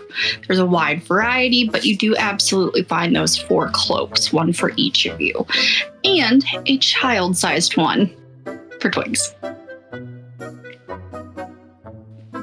I imagine Lucky might look for some sort of belt to go with holding up the trousers for Charlie as well. Absolutely. with those rolls, you absolutely find everything that you're looking for. Charlie going from like the cargos to like these regular trousers. It's like there's just not enough pockets. I know. I wish I had thought to bring my sewing kit, or I could try and add one, but I could. Oh, she gets an idea. Fashioning everybody satchels like she's seen in the fantasy novels. So she might like frog her current project and start fashioning a satchel so Bridget, it's an extra pocket. I am going to actually have you, if you would like, with one of your skills that you have, your prepared skill. How many adversity tokens do you have? 5. 5. Okay. So your prepared skill, if you use 2 of your adversity tokens, you can find a commonplace item, like a sewing kit, easily at your disposal, if you are willing to use tokens. I think yes. Okay. So go ahead and mark 2 of those off. No rolls, since you're using your observation skills and your prepared skills. At the bottom of the chest, underneath all of the clothes, you see Wilma's old sewing kit that she can't access. She has the kids bring it down to her whenever they need something. So it's kitted completely out. The only issue is there's no sewing machine here. You will have to hand sew everything. It's probably a practical skill that she would have picked up. She could probably do buttons, darning socks, and things like that. So, okay. Okay, you have your trousers. While we have tea, I can try and sew a pocket. So you have more pockets. Charlie just goes like beet red.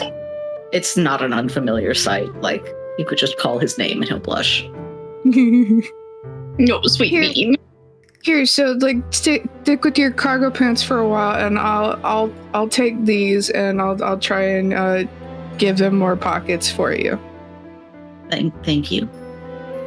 Like, because Charlie had like a handful of like keys on one side and like a pocket knife and. Oh, this is fun. I'll tell you when they're ready, and she'll gather up the sewing kit, an armload of clothes, so that like there's just this mop of curly hair above a giant pile of clothing, because she tries to carry everything down the stairs herself. No. I got them. Oh, okay. She'll hand you like 2 of the cloaks, and she'll still like stagger down the stairs a little bit, and when she gets back to the bottom of the stairs, she just goes, "We found cloaks." Perfect. Oh. Okay. Practical. Along with an armload of clothes, she'll hand the child-sized cloak off to Twiggy. And this is pretty good. Oh, see. How do I look? Yes. Oh, you look amazing. Oh, we're gonna fit in just fine. She'll find a chair with a lot more space to like put the clothes down, and then she will get to work on sewing the pockets into the trousers. Perfect. Anything else you guys want to discuss as a group while you're working on your clothes? Well, I gotta say, guys, this is the longest AV Club meeting, I think, ever. We talked about having a sleepover once. It's kind of like a big weekend, the sleepover, maybe. Sure. I mean, I hope we get back soon. I don't want to miss. I don't want Timothy to miss any more school. Teachers are worried. I'm finding it more difficult to actually have that conversation with them. It's fine. Classes are boring anyway. I know, kiddo, I know, but it's important. You know, you said how, like, it's really cool how I know all these things. Well, I know all these things because I paid attention at school, and I built my brain up so that I was ready for the outside world. Clearly, I'm not ready for the outside world, but I gave it my best shot. But you if you work on your brain as much as your braveness, you'll be the smartest kid around. You'll know way more That's things than me. impossible. You are. Wow.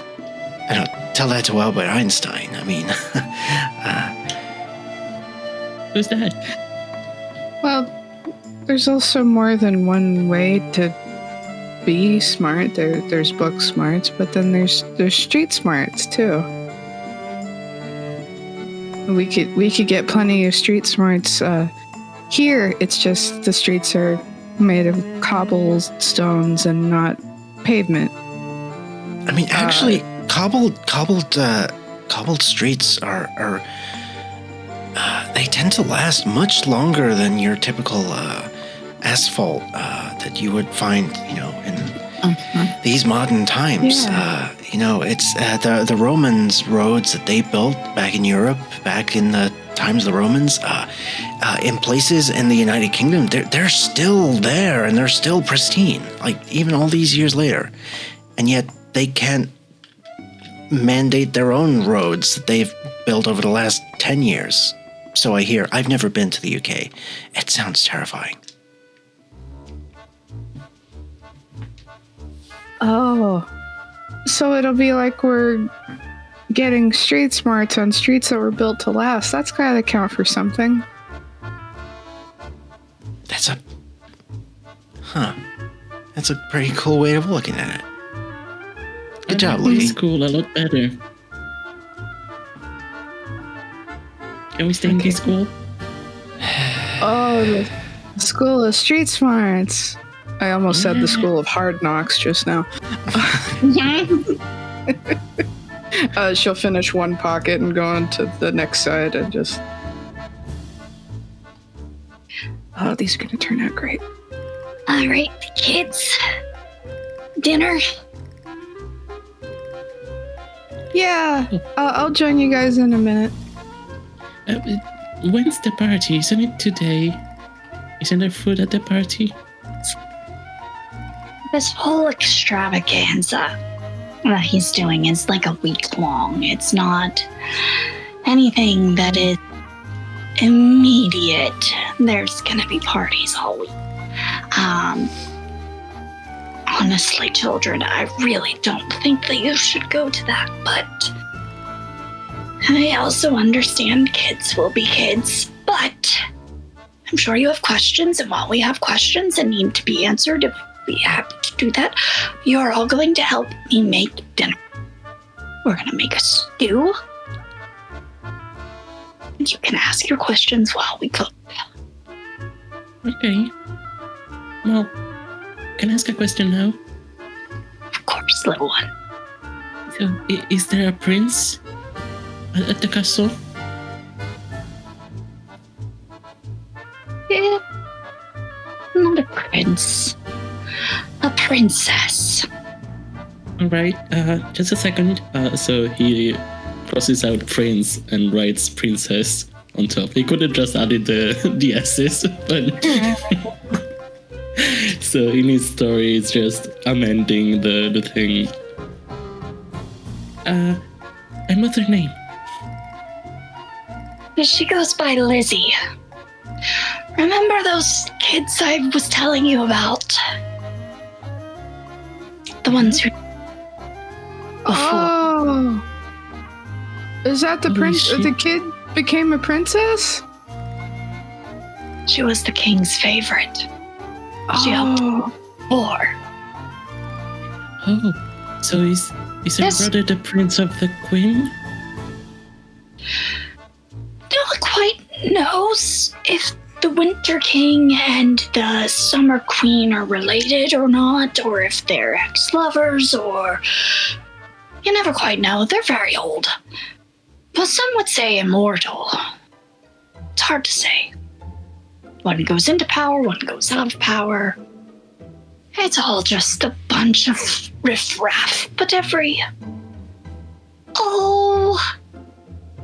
100 years or so, kids like you show up. There's supposedly a librarian or something that has information about how the kids show up. I've never met her or him. I don't know. But supposedly there's a librarian. But you never quite know with things around here. Witches tell stories, warlocks tell stories, the unicorns tell stories, the children tell stories. No one quite knows what's exactly true or false or how far back the lore actually goes.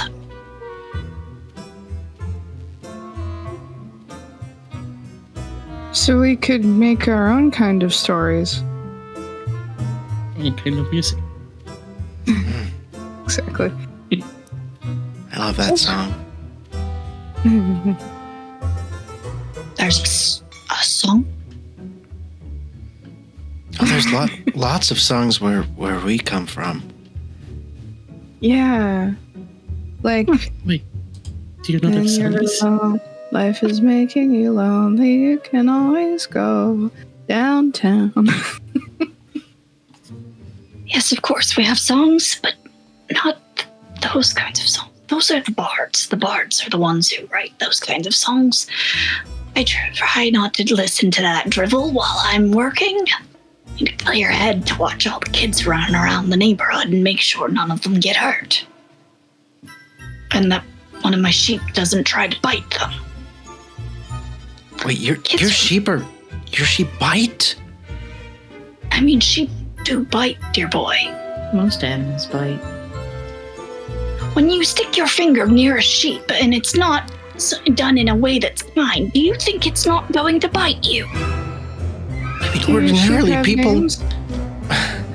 Well, of course sheep have names. Oh, let's see. There's Lenny, and then there's Penny, and then there's Sheldon, and then there's Leonard, and then there's Howard.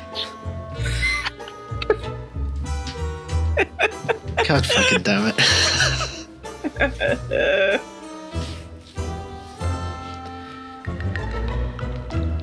Is Bernadette? I don't know why, but I get this strange feeling there's another one, and I can't remember I can't imagine what their name is, but they probably, when they baa, it just sounds like really loud that they're screaming Howard's name. Oh, yes, that's Raj. And then there's Amy. Don't forget about Amy. She gets I forgotten. heard them while we were walking into town. The bazinga. That's my favorite. That's Sheldon. He's just a sweet boy. He's also very chompy. Chompy sheep. How Okay, was he when he was young? thank you. New phobia unlocked. That's why I avoid horses. Wait, you. They can take off a Oh no. Oh, Charlie. Horses.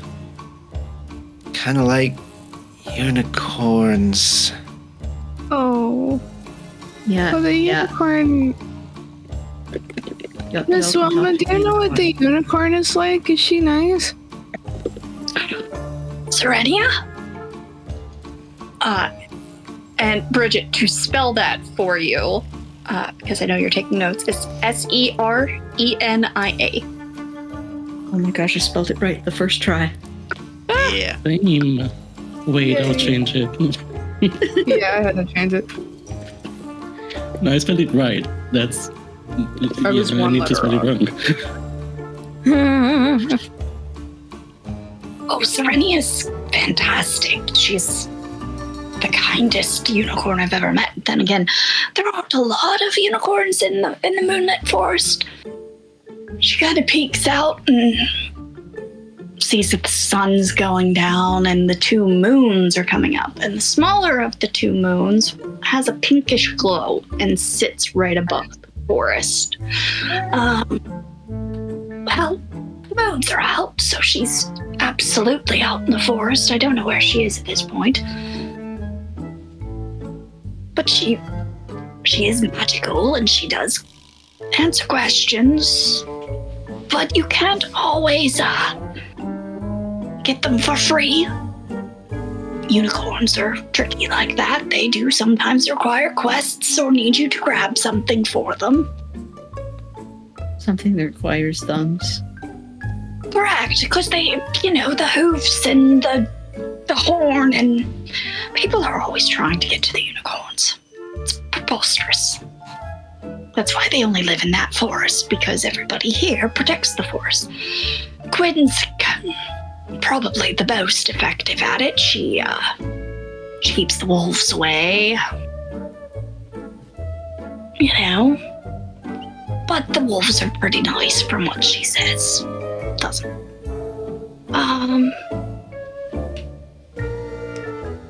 I imagine at some point Lucky would have finished sewing the pockets onto the trousers, and she'll make sure everything's ready before she just hands the trousers with more pockets to Charlie. Charlie will go in the other room to change.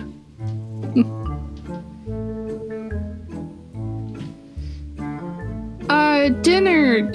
Should I...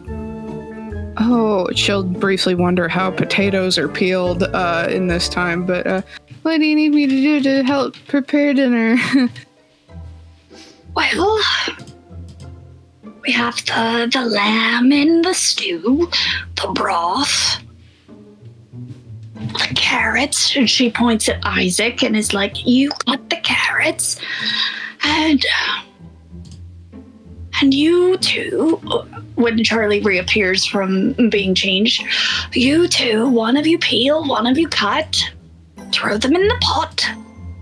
Okay, I'll try and peel potatoes. I'm good with cutting. And you, sweet boy, you're gonna go feed the sheep. Oh, okay. How do I do that? Will you help me? Of course. You three will be fine. Please don't chop off any fingers. Be cautious.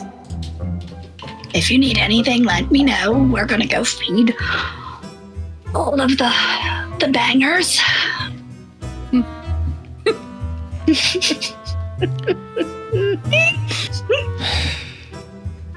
Even in my own campaign, I still make pop culture references. Yes. I think She might just add, well, it's better than home economics class. you're going to take a carrot, and you're going to put it in your palm, and you're just going to stand there. I'm good at that. Actually, no, that's a lie. Don't move, and don't try to rip your hand away, or they will bite your hand. Well, now that you told me, I want to do it. If you get bit because you don't follow directions, that's your own fault. Alright, I'll try my best. And then she's gonna start sprinkling the hay around for the rest of them, but do the carrot. I think, good boy. Are you three done in there? That shouldn't take so long to chop. I think so. We're being thorough, ma'am. The potatoes are peeled to perfection. And chopped very well and evenly. And the carrots are not. Go ahead and throw that all in the soup, and then If you're ready, you can come out here and pet the sheep. Oh. I might have just figured out what's actually going on here, guys. The ultimate conspiracy theory. Did you know there is a rare neurological disorder? It's called Alice in Wonderland syndrome. It's a condition related to how you perceive yourself, the world around you, and everything else. I'm starting to think I have Alice in Wonderland syndrome. Oh.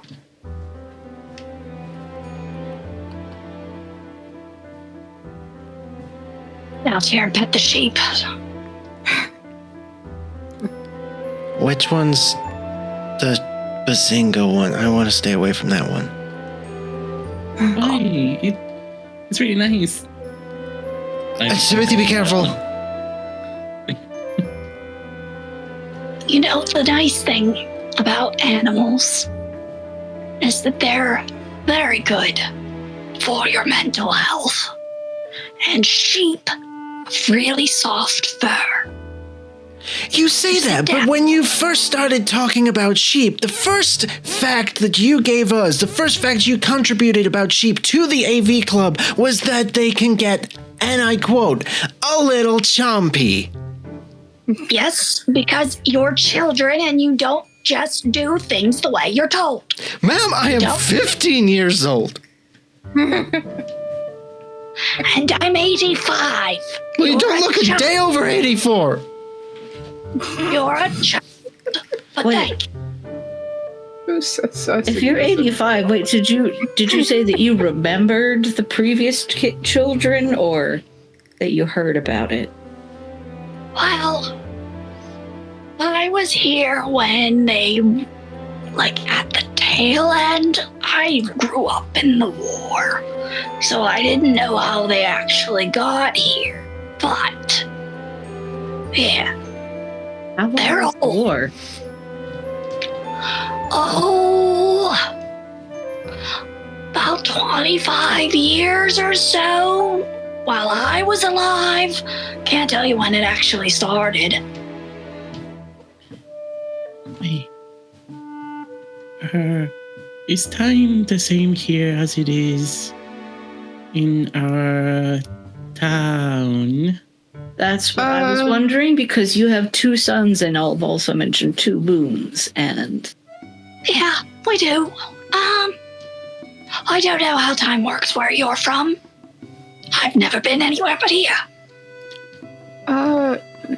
Do you have minutes and hours and days and seconds and months and years, or do you have something else? Well, we go off of the moon cycles. So, days, yes.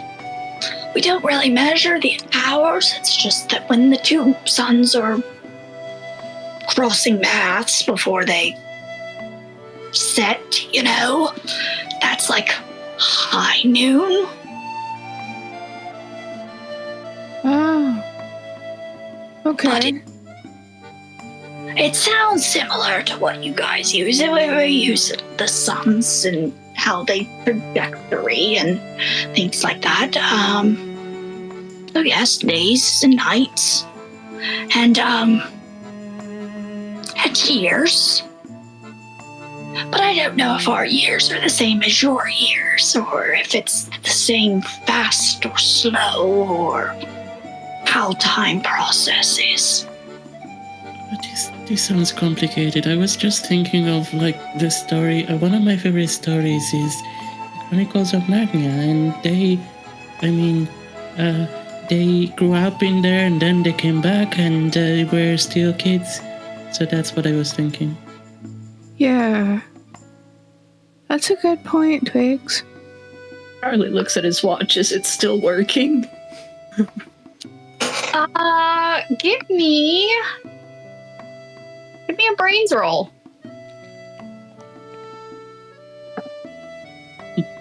And for reference, it's one of those 80s calculator watches.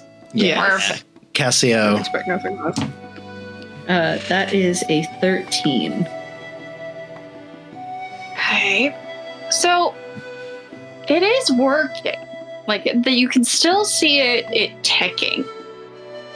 What you can't tell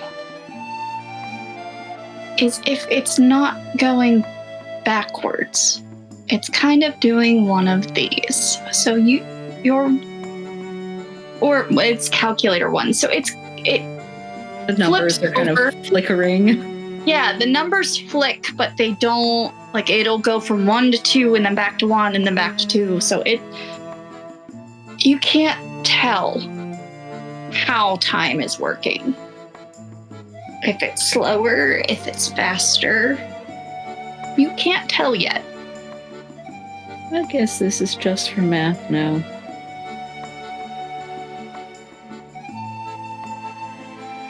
I mean, if we wanted to try and figure it out scientifically, I made a point earlier about how, despite being 2 suns in the sky, the gravity seems to be around about the same as what we're used to. Gravity goes a long way into explaining space-time, so I mean, time is really a concept if you get down to the basics of it. You know, one day is a cycle around the sun. So is one day here? Do you cycle around 2 suns? Is this place fixed in a point, and do the suns spiral around? That's a much longer conversation. As soon as he starts prattling on, she has a sheep in her hands because she is a sheep farmer. So she looks like she can't do things. And she immediately plunks it down into Isaac's lap, forcing him to sit with a sheep on him. Pet the sheep. Bazinga.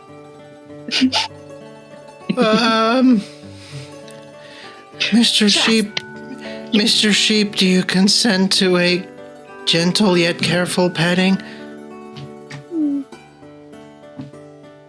You see on his name tag that it says Raj. And he gives you a nod. Okay. Oh. Rush. Isaac, when did you learn how to speak sheep? No, I'm just nervous. But he understood you. Maybe we can talk to animals here? That sounds great. It's making me cringe. It's like a sponge. Sponge makes me cringe. Are there talking animals here, like in Narnia? Is this Narnia? Young man, I've told you to speak to the unicorn many times. Oh, we could ask the unicorn if it's Narnia. I don't think it's Narnia. What is in Narnia? None of your business. Don't you take that tone with me, young man. I'll sick Sheldon on you. Ma'am, I have had a stressful day. I apologize. Oh my god. You are forgiven. Also, talking like Toph from Legends of Korra is filling my throat just so everyone's aware. I had a feeling. Yeah. Toph. Off Beifong, that's where we're going here. So we should go now, right? You said that she might not be there another time. First, your stew's all ready. Let's go have dinner and then you can go see the unicorn. The unicorn will be there though, right? As long as the moon. She can't leave. Oh, that makes me sad. Yeah, it's safer in the forest for her. She'll give you all the details if you ask her the right questions, but I would keep them to a minimum of a couple per person because, again, she likes to send you on quests. Well, she sounds like a real quest junkie. Yes, she is. I don't like the sound of a quest junkie. Sounds complicated. What's a Expensive. chunky? Don't worry about it.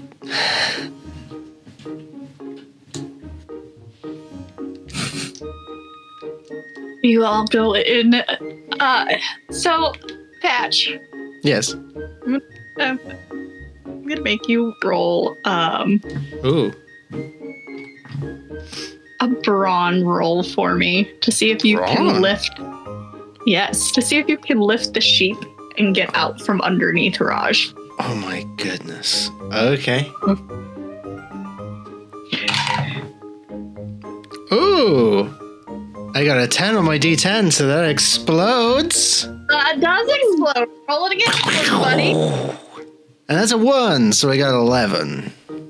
Perfect. So you're very easily, without spooking Raj, you gently lift him just enough to scoot your legs out from underneath him and stand up. Dust yourself off. Just like slowly. Hush, little sheepy, don't say a word. Crazy old woman's gonna give you carrots. One sheep looks at you as you say to the crazy old lady, and he has crazy eyes. Watch what you say, buddy. You know, in the very pit of your stomach, that you are staring at Sheldon. Here, I thought it was gonna go. Our whole universe is in a hot dance state. Now, if you would have went with soft kitty I was warm, gonna think that. we would have a whole different scenario on our hands. But he went and called his mom a crazy lady, so Sheldon doesn't take too kindly to insulting his mama. I am choosing to believe that you do not comprehend the English language and therefore did not understand what I just said and are just making those because you perhaps have some sort of internal inflammation problem. He huffs in your general direction. Gesundheit! Turn to And I the- run. I turn to the sheep and say, I'm sorry, he's had a very stressful day, didn't mean it. He just and does the whole body wiggle. You want a carrot? And he mouths at your pants and your cape, yes, give me the carrot. Oh, I'll be right back. Miss Wilma, Sheldon wants another carrot. You'll remember where they are. Yeah, I'll get one, can I? Yes, you can. Go right ahead. Thank you. Alright, here's the carrot. And again, I'm sorry for my brother. He's usually not, he's... well, I'm sorry. He gives you a little nose boop as he takes the carrot and walks away. I'll just pet him one more time and go inside.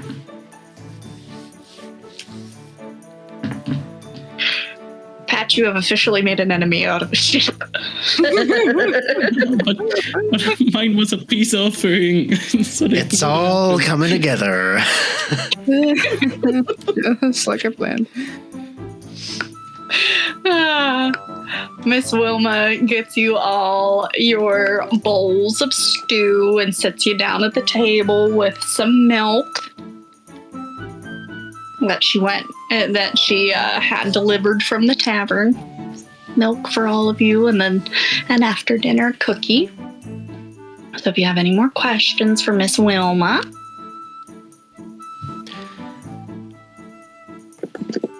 Miss Wilmer, is a peace offering. Would you like to participate in the AV Club's first scheduled meeting for the day? We are doing Today I Learned. Do you have any random interesting facts that you learned today? We learned today? It doesn't have to be today. We can let that slide. Well, I learned that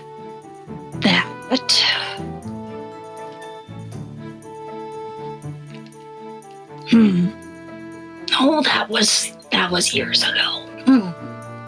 That's all right. She's really thinking hard, and she's like, did you know? Well, now I have to look up a sheet fact. Oh well, while you're consulting your brain, I can contribute. Did you know that when people say they have a buttload of something, they're not just being crass. It's actually a genuine, actual unit of measurement. One buttload is the equivalent to 126 gallons of wine. Well, that's a very nifty fact. Did you know that sheep wool is inherently fire resistant? Oh. I have never seen a sheep on fire, so I am inclined to believe you. Not the sheep itself, the wool, the clothes you're wearing. Oh. It's fire resistant, not fireproof, but fire resistant. So I'm less likely to get burned to death by a flame-breathing dragon while I'm here. Oh yeah, do you have dragons here? I think there's a few up in the North Mountains, way up there, not anywhere around here. South sounds good. Let's go south. Fire? We go there. What was that, Charlie? I didn't quite hear you. My ear's not so great on that side. Sorry, did they all breathe fire? No, not all of them. Some do. Mostly they just like to hoard things. There's one that hoards books, I believe. Ooh, maybe we'll find our book with that. Amazing. There's one that likes some clothes.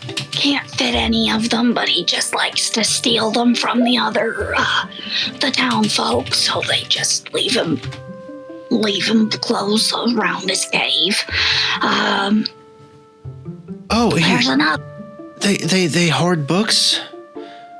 Oh, so he suffers from Sundoku then. What? Sundoku, that is the term that you use to describe the phenomenon of acquiring reading materials but letting them pile up in your home without actually reading them. It's called Sundoku. I feel very called out right now, and I don't appreciate it. Yeah, exactly. I found that this afternoon, and I was hoping it would come up. And you just walked right into it. I did. I always do. You walk right into those traps from you, sir. There's the one that traditionally steals the gold and all of that crap, but he's the one that's like, I don't remember where he's at. Somewhere by the castle, I think. He likes to piss off the king.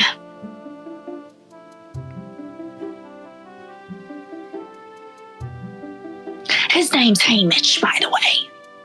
Hamish? Yes. Wow. So, the thing that I have learned... Okay, today I have learned that in real fantasy worlds that we are currently experiencing right now, not very fantasy-inspired naming conventions. What do you mean? She's also from our world, like Edley. No, sir, I grew up here. My mom and dad were born here. Hmm. Are you saying that there's a proper way to name something? Well, I mean, it depends. If you go by specific fantasies, for example, if we go for the Tolkien universe of storytelling, the High Elves are named things like Glorfindel, or you can go for the Dwarven kind, and they have names like Gloin and Bibbin and Gimli or even going for something like orcs. They can have names like Grok and Groomsha and there's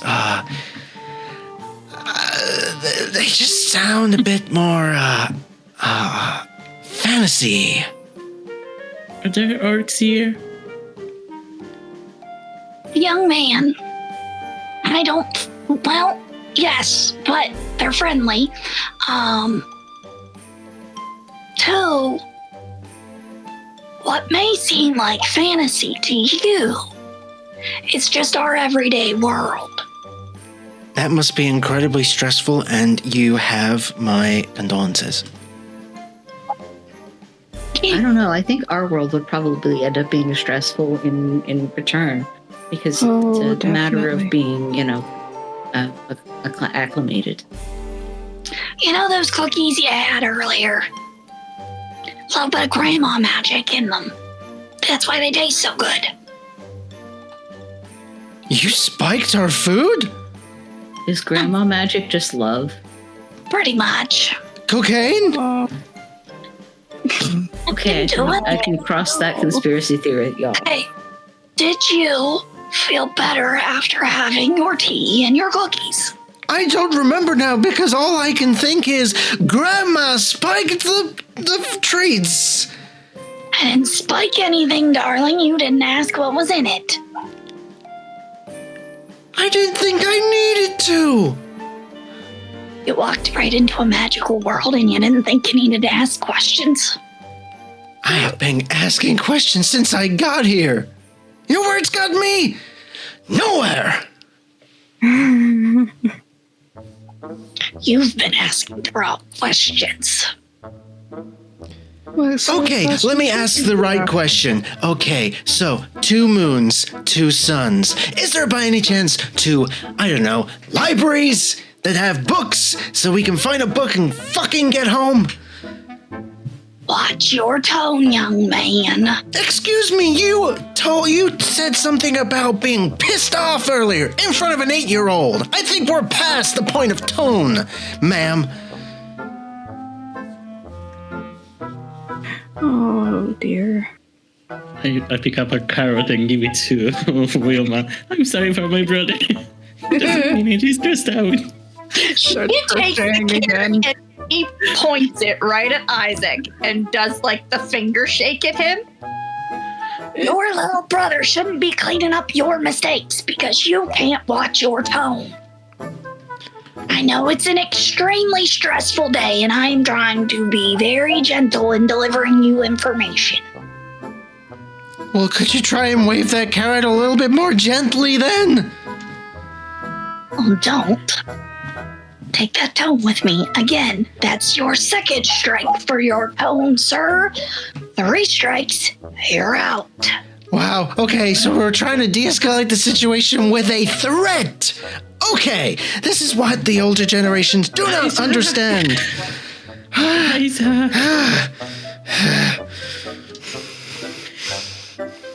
She just slides a cup of tea over to Isaac. Thank you, I'm very thirsty. So, I have a question. What's the right question to ask? Yes. I would like to know that as well. Most of your questions have been pretty good. He's the one that keeps asking the wrong ones. Well, he's not good with people. You may have noticed. And not even with animals, actually. He's just under a lot of stress, and it happens. It's not a bad thing.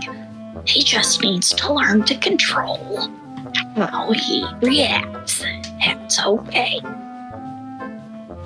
It's a very stressful day coming into a place where you don't technically belong. I'm loving it. You are young and don't know what fear really is. So it's a lot easier for you And I it really is. like it too. You strike me as one without fear, too. Don't Dwarf. you dare talk to my little brother about fear, lady. You want to know what real fear is? You want to know? Real fear is knowing that it's up to you to raise your little brother because your mother and father couldn't be fucking bothered to sort their mediocre shit out and move to complete opposite ends of the country. They're too busy living it up on their lives because, what, their kids don't mean anything? No, clearly not. Am I stressed? Yes. All I wanted to do today was to take my brother home from school, let him read his new book, and then deal with tomorrow's stress tomorrow. And now I am here, and this chamomile is not working. Ma'am. Give it a second. I don't think there's enough chamomile in this world. Charlie's just dead staring, like in the middle at the table, just like unfocused. Listen. You are a good big brother. And what your parents do is not on you. It feels like you have the weight of the world on your shoulders. But look around you here, friend. You're not in this alone. You have other people here to help you shoulder your weight. It's not just on you.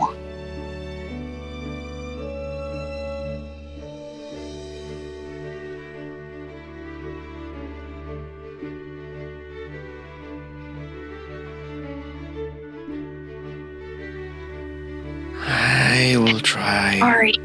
to be better. It's okay. I'll It's start not a matter by...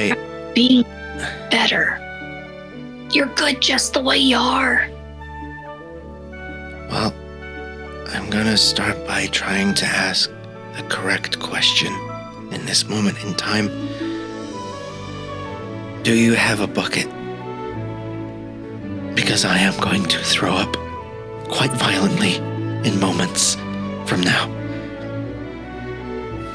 She goes under her sink and grabs her bucket. Just go in the other room so that you don't interrupt everybody else eating. Thank And you, Miss she'll- Wilma. And he runs out. And you hear noises. Dry heaving.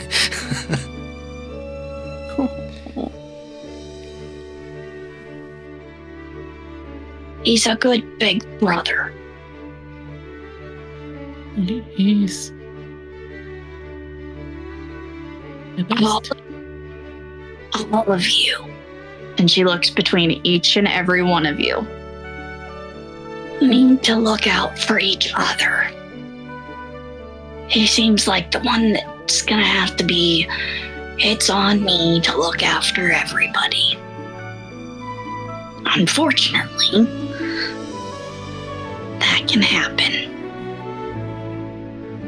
But all three of you, 4 including him, need to look after one another. Don't make him think he has the weight of the world on his shoulders. And y'all seem like good kids. I think we can do that. Oh, Chill has probably finished one of her satchel designs by now, and just holds it up. I've got an extra pocket for anyone who wants it.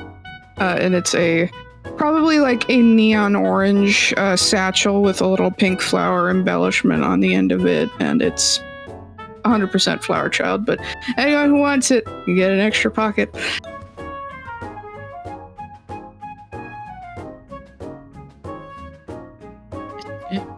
Chapter, you can take it. You wanted more pockets, right? I have my bag. Charlie's a little unresponsive, just kind of fidgeting. And Wilma probably hears that there's music coming out of the earmuffs now. She reaches over and gives Charlie a squeeze.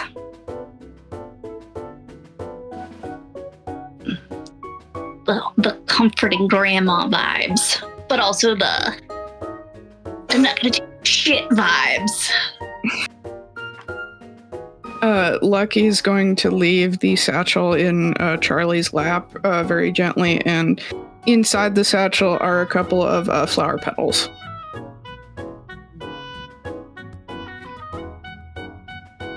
I'm gonna go check on Isaac.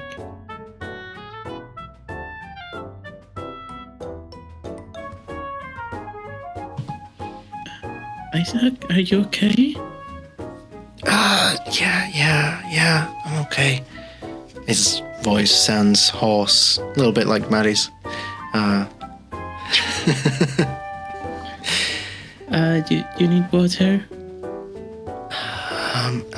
That would be very helpful, thank you. Wait, I'll go get it. I just run, grab the water without saying anything, and run back to him. Just like... Thank you.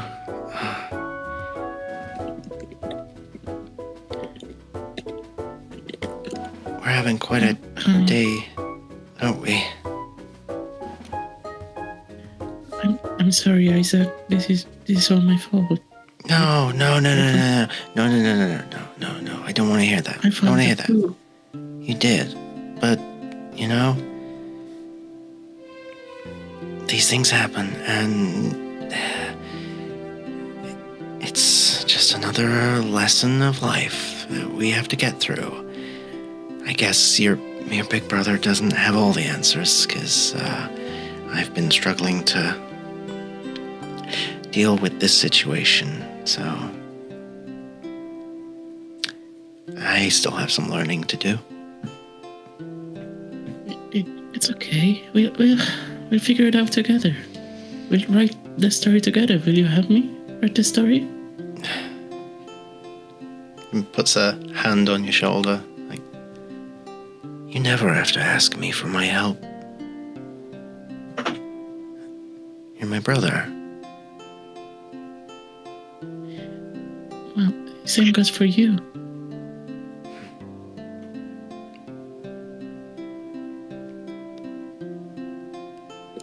I'm sorry about what I said about Mom and Dad. It's okay. I miss them. I miss Mom. Yeah, me too.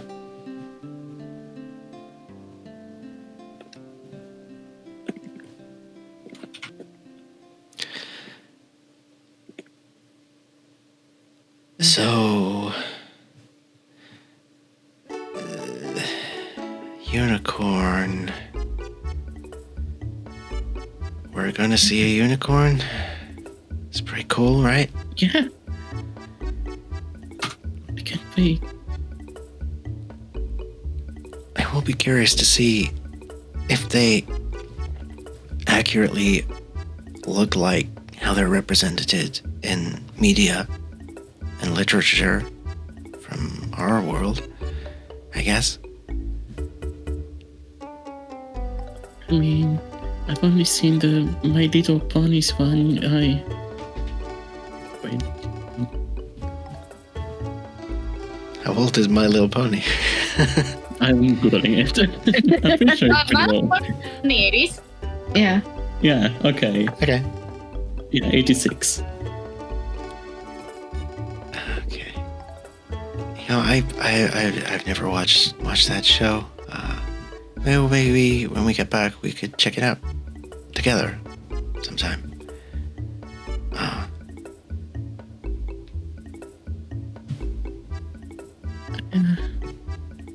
Yeah. I mean, I prefer the books and the comics and stuff. But we can read them together. Yeah, maybe we can do it where you play one character and I play the next one, and we make up silly little voices for them, and it could be fun. Sounds fun, yeah. Okay. So, let's make, you know what? And he holds up his pinky finger. Let's make this a promise. We're gonna get back home so that we can do that. Pinky swear. You swear. Okay. He just tussles his hair and says, "Proud of you, Twiggy." For what? Just for being you. That's the first time he's ever called you Twiggy.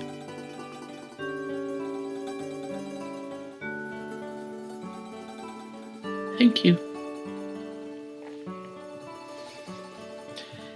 Okay, now I have to think about 1,000 different ways to apologize to Lady Wilma. You know what? Give me some of that water. I need to swell this bucket out. Least I can do. You go back and finish your dinner. We can't forget to eat. Hey. Miss Mima, it's good. It's all good. I'm glad to hear he's okay. She has, while everybody else has been finishing up their dinner, been making little lunch bags for everybody with all the snacks. So there's cookies, there's granola bars, there's juice boxes, there's a little bit of everything, some fruits. And she has initials on everybody's bags so that when they're ready to leave, they have a lunch bag to grab.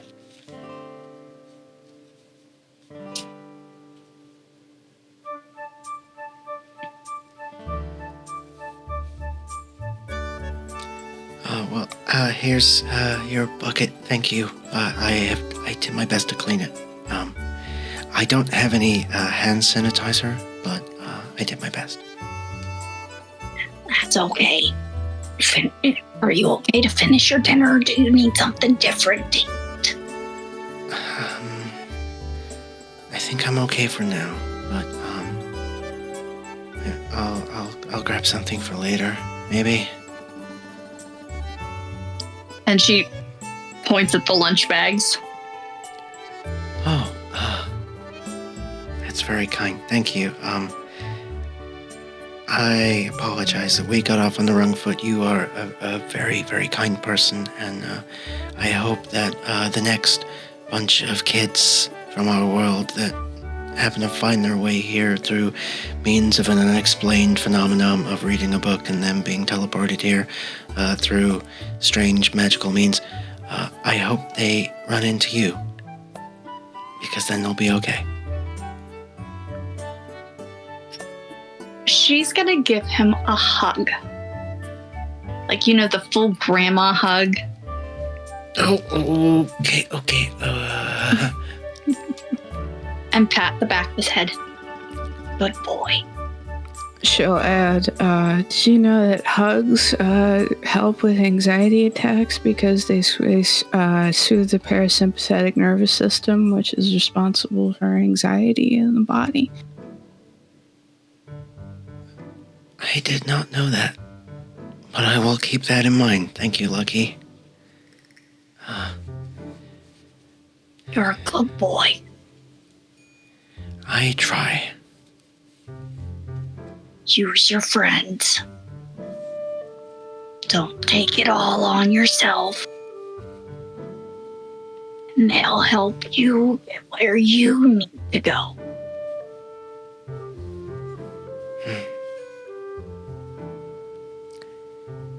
Yeah, I'll try. I'll try harder.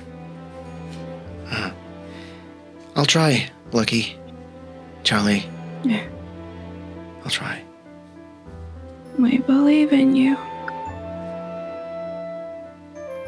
An emphatic nod from Charlie. Nice pockets.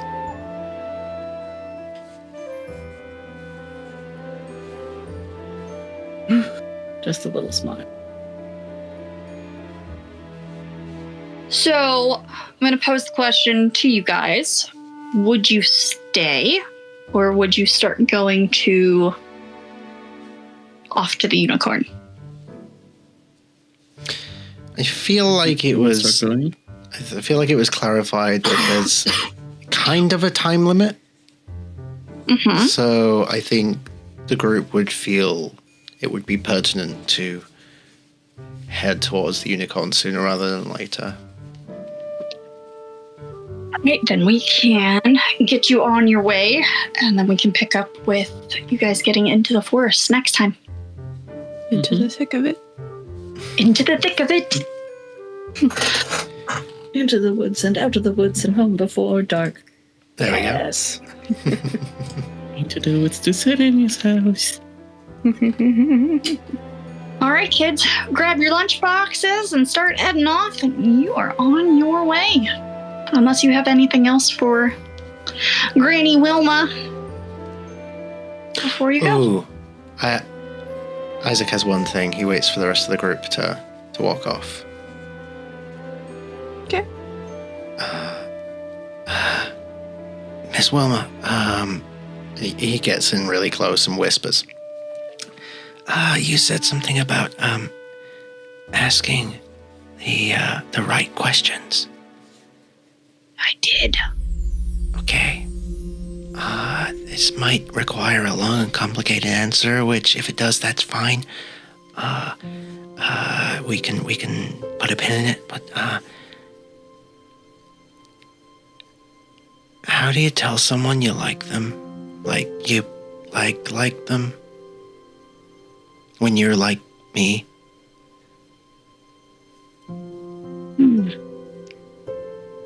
One of your friends in the group. I can neither confirm nor deny. One thing. Be honest. Because being honest when you're that age and how you feel is hard. It depends on how that person is. If you think that just telling them would be simple enough, or if there's something they like a flower, or a new earmuffs, or something, I could get them something like that. Sometimes the best way is to just tell them.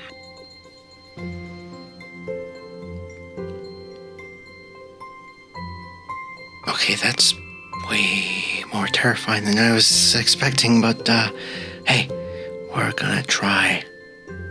So, You know where I'm at if you need me. thank you and have a very pleasant day. May the suns shine over your head for all eternity. And he quickly hurries off to catch up. Gives him a pat on the head before he leaves. Guys, wake up! I'm chafing a little bit in this new clothing. Thank you.